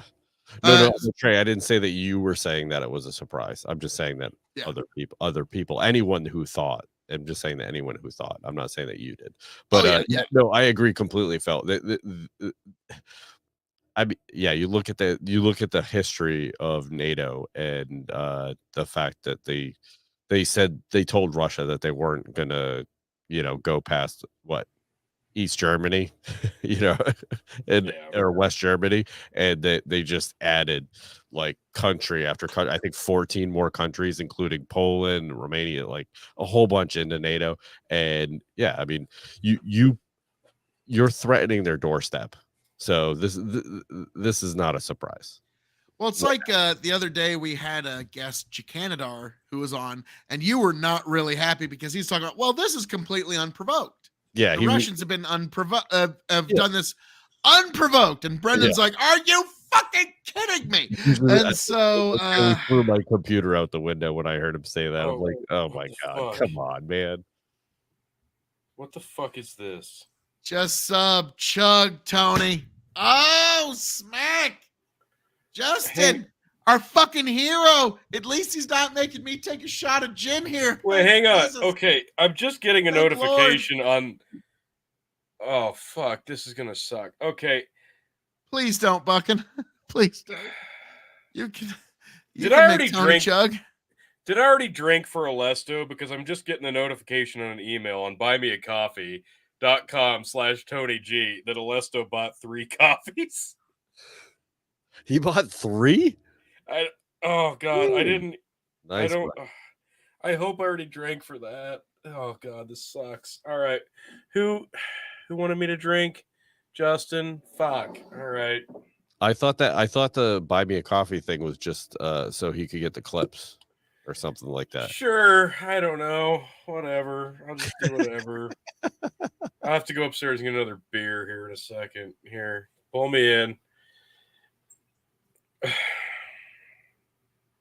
Ziggy zaggy, oi, oi, oi. Fuck. Ziggy zaggy. The things we do for you, Big Buckin' Empire and Hazard Analysis audience. My God. Tony G. This man deserves credit for being the one human being to actually operate without a working liver. Okay? Like I just want to shill right now the Big Buckin' Empire Dog and Chicken Show Andre the Giant 4th annual beer drinking challenge coming up in May. Or is it 3rd? No, it's 4th. Really? 4. It's coming up. Mark your calendars. I don't remember when. Anyway, sometime in May, though, folks. Yep, it's in May, folks. It's in May. It's the weekend after Andre the Giant's birthday. It might be on a Saturday this year. Might be on a Saturday. Yep. Okay. Anyway, I think that might be a good idea, T. Oh, well, God. It was going to be on a Friday, but my wife actually has plans set. I'm going to be honest with you, gentlemen. What? What? This is the drunkest I've been in a minute. In a minute, huh? All right. In a minute or two, even. Maybe even 3. I'm gonna pour one more chug beer, and then let's get into the next. It's the hardest working liver in the galaxy, Morty. Yeah. Phil KOE and Tony G's livers are, at least tonight, the hardest working livers in podcasting, folks. And we do it for you. Now, Brendan, you're not taking part in any of this. So what do you make of this almost masochistic podcasting strategy? Hey, whatever your subscribers like, right? They sure do. They sure do. God almighty. Got one more ready. Jesus. It's good for laughs, at least, if nothing else. Alesto, it's funny NATO is a defense corporation, but remind me, aren't tanks and jets offensive, not defense? Things that make you go, huh? I haven't. Alesto, did I properly adhere to what you paid for? And I think so. Okay. It's all been me. Yeah, I don't think NATO's been a defensive organization in a long time. I don't know how they keep calling themselves that. So, well, the idea is to defend themselves from Russia, but it's kind of funny when Russia at one point said, "Hey, what if we join NATO?" And rather than they were like, "No way, man." What? No. How are our defense contractors even going to justify themselves? Yeah. And really, Russia didn't have a good sales pitch. Russia could have just said, "Hey, now we can put all this shit and dedicate it to China." And that would have actually been a good sales pitch. I'm joining NATO so that we can fuck with China. Brendan is the fail-safe in case you all... Yeah, I was about to say, Brendan is like, all right, Brendan, bring some semblance and competence to all this. While me and Tony stumble bum through the rest of the show here. Yeah, when we start puking, I think people will just leave. Yeah, Chris Yank is in the back. Yeah, Yank is waiting to replace one of us. And Tony, I'm going to be honest with you. I think it's me. God damn it. No, it's going to be me. I feel like that episode of Aqua Teen Hunger Force is like, wait, we're drunk. Oh, no. Oh, no. Thank you, Trey. The purpose of NATO is to make sure 556 stays on the shelf. Nope. Okay, Alesto, what did you want? Never did drink for me. Alesto, I think you really want Tony to take a drink way more than you want Phil KOE. Can I do a shot? You can. I think you should do a shot of gin as opposed to me. Now, Alesto, you are the subscriber. You are in control. You get to decide. Between me and Tony, who takes it? I got a nice, fresh, cold beer, Alesto. Look at that. Even with an orange dot on it, you know? Brendan, God bless you. Willing to take one for the team. Debatable that's a beer. Yeah. Oh, because of the rice? Well, yeah, it's more of a rice patty than a beer. But yeah, no, Brendan. But no, Tony, fuck you. If Brendan's willing to take one for the team, I'm willing to let him fucking take it, okay? Jesus. Expert pour. Oh, look at that. There is a lot of controversy on how you should properly pour beer now, actually. Yeah, actually, because I've seen some people say you want the foam because when you drink it, the foam hits your tongue. You need about a quarter to a half inch ahead. And that is perfect right there. It's a beautiful pour. That is a beautiful That's pour. Gorgeous. Yep. So Alesto, I'm going to let you decide. Good with it. Yeah, if you're good with it, I will drink He paid 3 coffees, so what do you want, Alesto? Yeah, you can have whatever the fuck you want. Ready to pull the trigger on it. I just pray that it's not another gin shot. Oh, God. This is the greatest fucking show on the internet. Clearly. It's the best that there ever is, was, or ever will be. All right. While we wait for Alesto to confirm what he wants, I didn't give my second hour shot gin, Phil. Fuck you. God damn it. God damn it. God damn it. just resting against my mic now, just like realizing, like, how do I get into this? Like, a part of me just kind of wants to go, okay, good night. But no, that would be cheating the KOE Nation. Big and yank. Goddamn, that's like Phil KOE levels of willing to just jump in there and fucking shill yourself. I mean, awesome. I'm proud of you, Yank. Oh my god. No, Alesto, whatever you want. But it's fun. No, you tell us what you want, Alesto. I was about to say, no, Alesto. Sorry, Justin. We don't dictate to you. You dictate to us. Okay? This is one of the few times where the audience gets to have a hostile takeover of the show. Now, Tony, to me, that sounds like a brilliant speech. But I'm sure when I listen back to this, all the slurs in my speech are going to be really, really apparent. I'm going to listen back and like, let me tell you, this is a great show and fuck you. So, all right, Tony, you're a piece of shit. By the way, did I mention that? That's cool. You're son of a bitch. You guys are good right now. I just think Trey might be right with the no post show thing. That's probably going to be accurate. Yeah. Probably no post show. That's fair. I don't know about all that, T. I mean, okay. You and I got all kinds of fucking relevant things to add. We should probably not do a post show. Jesus, that'd be awful. All right, Phil, eat your vegetables, and we're gonna. Okay, hang on. Leave this comment up here. All right. At Step Away, Life Beyond YouTube, KOE, are you drunk enough to give your real opinion of Dick Cheney? I feel your jeers. I feel the negative emotions you give to me. But I, Dick Cheney, am the person that kept you safe through the terrorism of the early 2000s. That's basically the Dick Cheney movie that Christian Bale was in. So, folks, grow the farm up. Gin the fuck up, I guess. I don't know.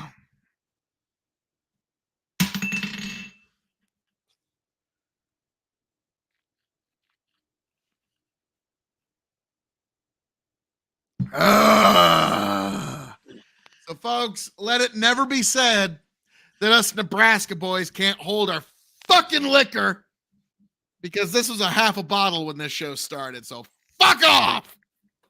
I'm still here. I didn't go anywhere. Oh no. Please no. Oh no. Brendan takes this one, but next. Oh. You might want to close this show out before the third hour. Okay. Oh my god. Fuck. All right. So, all right. Give it to Brendan. Thank you. God bless you, sir. Jesus. Oh, baby. Yes. Oh, well done. I'm curious to see between Brendan and Tony who would win chug for chug. Only one way to no, it would have to be a fresh night where you both start. All right. But I think Brendan, you've got a good consistent chug. Tony just bam. So I'm curious between the two of you who would actually and we'll find out, folks. Yeah. On the Andre the Giant Memorial Beer Battle Royal. So that's when we'll find out between Tony and Brendan. Does the Northeast or the Midwest take the beer chugging championship of the world? So, Brendan, not only are you representing yourself, you're representing your entire country's region, which encapsulates hundreds of millions of people, while our side encapsulates a few 100,000.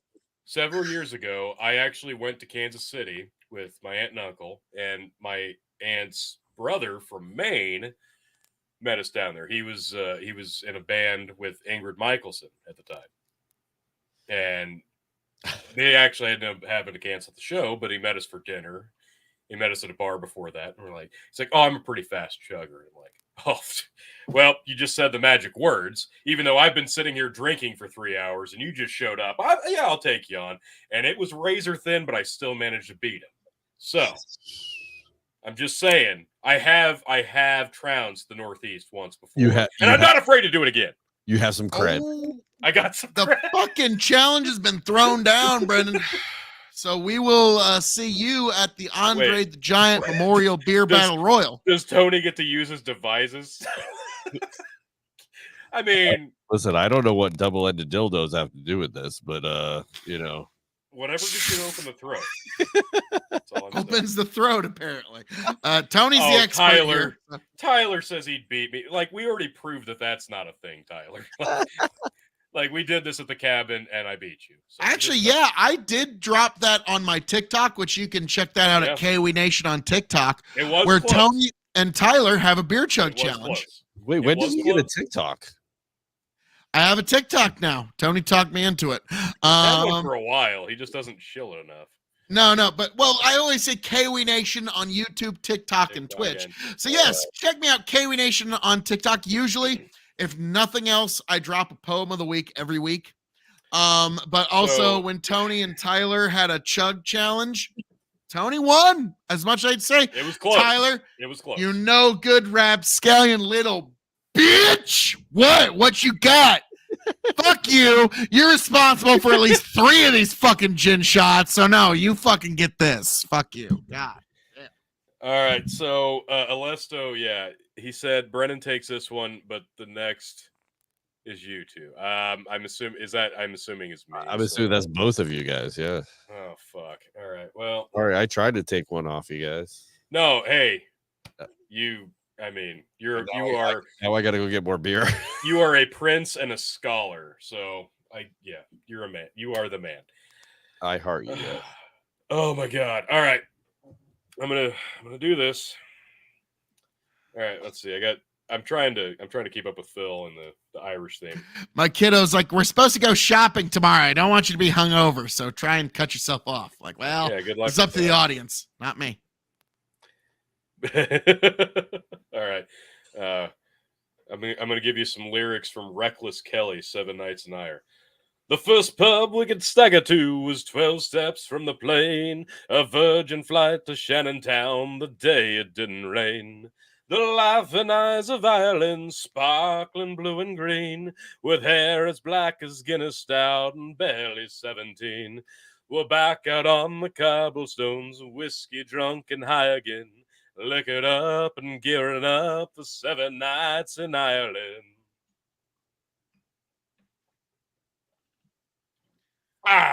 Rock and roll. Ugh, fuck. Oh my god. All right. Apparently, Alesto is making me take another shot here.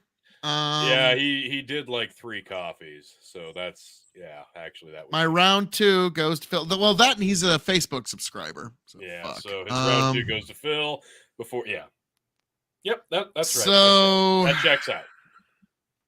I don't remember all the lyrics, but I'm just gonna start it with the classic Irish song, "The 7 Drunken Nights." And I walked into my house on a Monday night, as drunk could be. And I see with my own eyes a set of boots that don't belong to me. And I asked my darling wife of mine, would you mind telling me whose boots these boots belong to that don't belong to me? Fuck it. I don't remember the rest of the lyrics.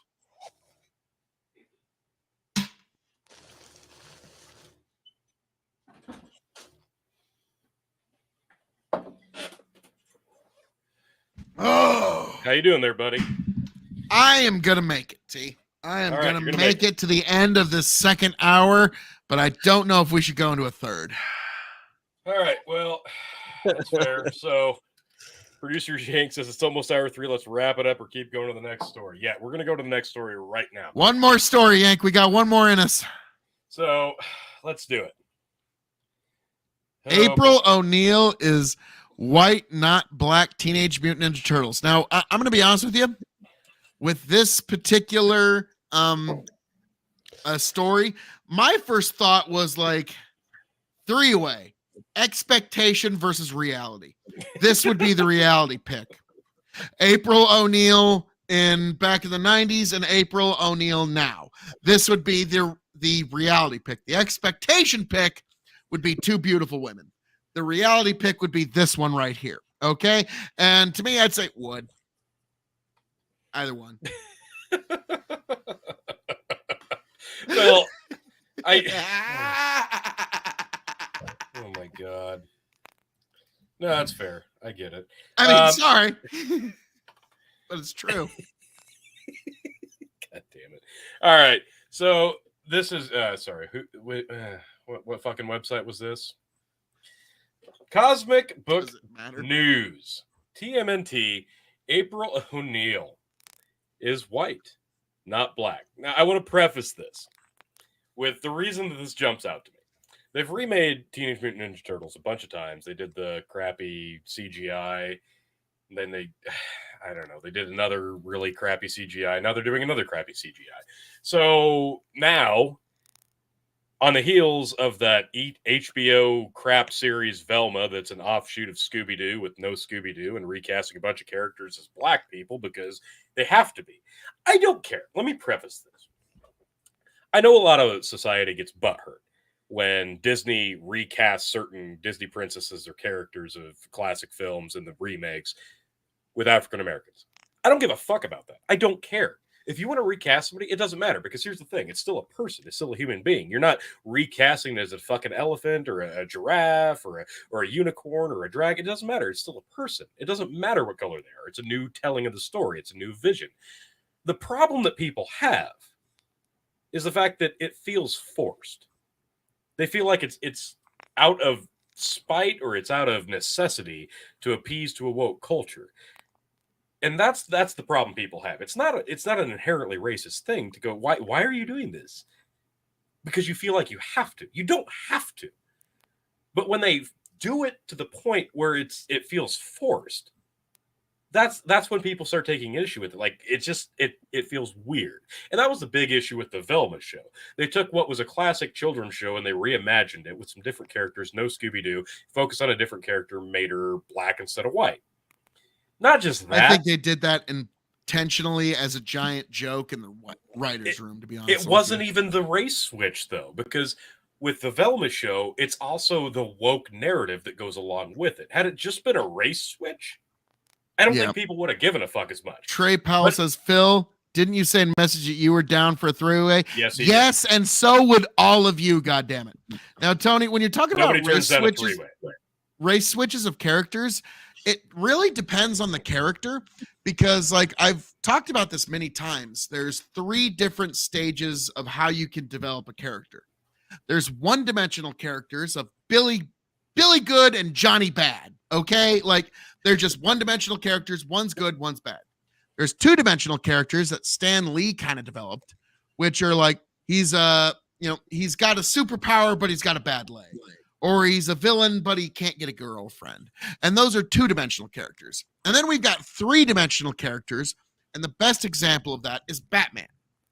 Batman is a 3-dimensional character. We understand the ins and outs and motivations of Batman. Now, the reason why some people push back on some of these race switches is because what that does is it reduces a 3-dimensional character to a 2-dimensional character. Because it would be Batman, but black. Superman, but Hispanic, or like what have you. So in this instance, April O'Neil is really kind of a 2-dimensional, like almost a 2.5-dimensional character. So like it's not really that big of a deal. But like I've noticed, like I've even dropped this to you, I don't think anyone would object if Cyclops got a race swap, because Cyclops sucks. Okay, just as a character, race swap, gender swap, any swap, because Cyclops just a fucking You could make him a Martian and nobody would fucking care, because Cyclops fucking sucks. Okay, like let's be honest. So let's couple this with all the other switches they've made. Take this with the Velma switch. Take this with all the Disney princess swaps. Take this with the M&Ms not being allowed to be sexy. Take it with Lola Bunny made to look frumpy instead of sexy in the Space Jam remake. Bundle it all together. To me, it's forced wokeism trying to push the narrative that, no, you don't have to be sexy to be sexy. Well, here's the thing. what one person finds sexy or appealing, and I know we're talking about cartoon characters and fictional characters, which is what makes this even more ridiculous. But to further the idea that what one person finds appealing and sexy out of necessity should not dictate what another person feels like they feel is attractive. So I don't like the idea that it's forced, and it pushes the idea that what I find attractive is what you have to find attractive. Yeah. And I know I went way too in depth on fictional cartoon characters here, and I'd love to hear what Brennan has to say. Tony wants to fuck M&Ms. That's yes. What it comes down to. We knew this, but no. So okay. So you go back to the comic books and all that stuff. I think that's where people start having problems, right? Right. Where all this stuff is already established. Now, don't get me wrong. Like, was it established when people were racist? I guess maybe, or maybe that's just how they wrote the fucking character. So I think that kind of where I think that's where people are kind of upset. Yeah. Otherwise, I really, no one cares. No one really cares. I really like. Didn't they do the Little Mermaid over again? And she was black. Yeah. Who cares? But doesn't this one feel like force? Like you take April O'Neil, no, they're all forced. Fucking 10, and then they made her a frumpy, weird-looking chick. I don't care about the color of her skin. They just made her look frumpy. Let's be serious. They're all. Tony's right. They're all forced. They're all forced. The Little Mermaid was forced. Ariel was white and redheaded. Okay, like this is the same thing. But who cares? I just don't give a shit. Like if you're gonna remake a show, like. I like you have no creativity, right? Yeah. At that point, right? So I'm probably not going to watch it anyway. And then 2, like, who cares? I don't care if you're like, I don't care about your show because you're remaking something I've already seen several times. And then 2, you're going to just obliterate it with whatever wokeism that you're going to do. That I don't care. I'm not going to watch it. So I really just, I don't care. And anyone that's making a hubbub about it, I really don't think they should care. But, those are the kind of people that just complain to complain. Right. Yeah, and I think that's where we're at. Always be suspect of the motives of those who are determined to be offended, no matter where they are in the political. There you have it. Yeah, of course. Yep. There you have it. This is by design. Like I feel like at this point we're just pushing the boundaries to see like how many remakes can we do and change the character because they know what they're doing. They know that there's a certain sect of people that are going to get offended by it out of spite because they're inherently racist or whatever. The fact that they feel connected to these characters because of nostalgia during their youth. And Tony, it's deeper than that. Remember when Bray Wyatt and the Firefly Funhouse came out, and I was fucking pissed. And then at one point, I asked you, Tony, am I being anger worked right now? And you were, and you did. And you're like, yeah, really easily, actually. And Velma is the best example of anger work. They're anger working us. They're getting us pissed, and they're working us over, and they're getting us angry at the show. So we all talk about it because there's no fucking reason any one of us should have ever mentioned the word Velma other than the controversies surrounding it. But then also, how do you get someone to watch another TMNT, right? Like, how do you get someone create a controversy, even if it's fake? Exactly. Yeah. Right? Yep. Because otherwise, like, well, I've seen that a million times. So you're not going to get a lot of people to watch that. Oh, all of a sudden we've wokeified it. Like, now people are angry. People want to see it. It just turns it all to shit. Yeah. So look, I'm just saying, there's a reason that I had an April O'Neil action figure. Okay? Now, folks, like this is something that a lot of people get asked, and I just found this on a random forum, and I'm going to leave you all with this tonight. When people say, "How do you define woke?" Here we go. This is just one ideology or one definition. Take it for what you will.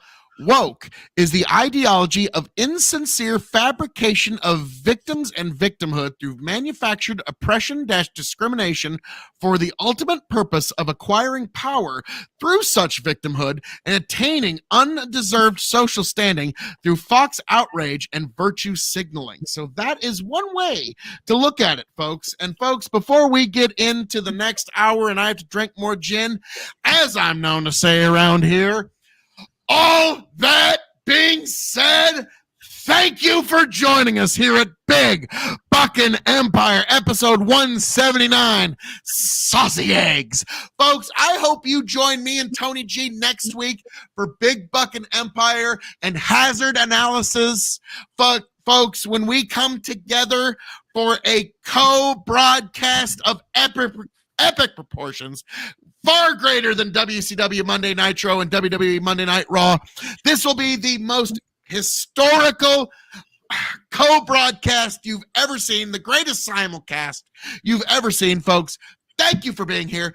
Thank you for joining us here at Big Bucking Empire on YouTube and Facebook. I hope all of you folks join me and find me at KOE Nation on YouTube, TikTok, and Twitch. And I hope you all make it back here happy, healthy, much the wiser. Tony, Brendan, take it away. And go ahead, Brendan. Post show, it's up to you, T. Go ahead, Brendan. You you go ahead. Oh my God, look at the. Hey, Yank. Oh fuck! Did he seriously do it again? That's the least he could do at this point. Cheers.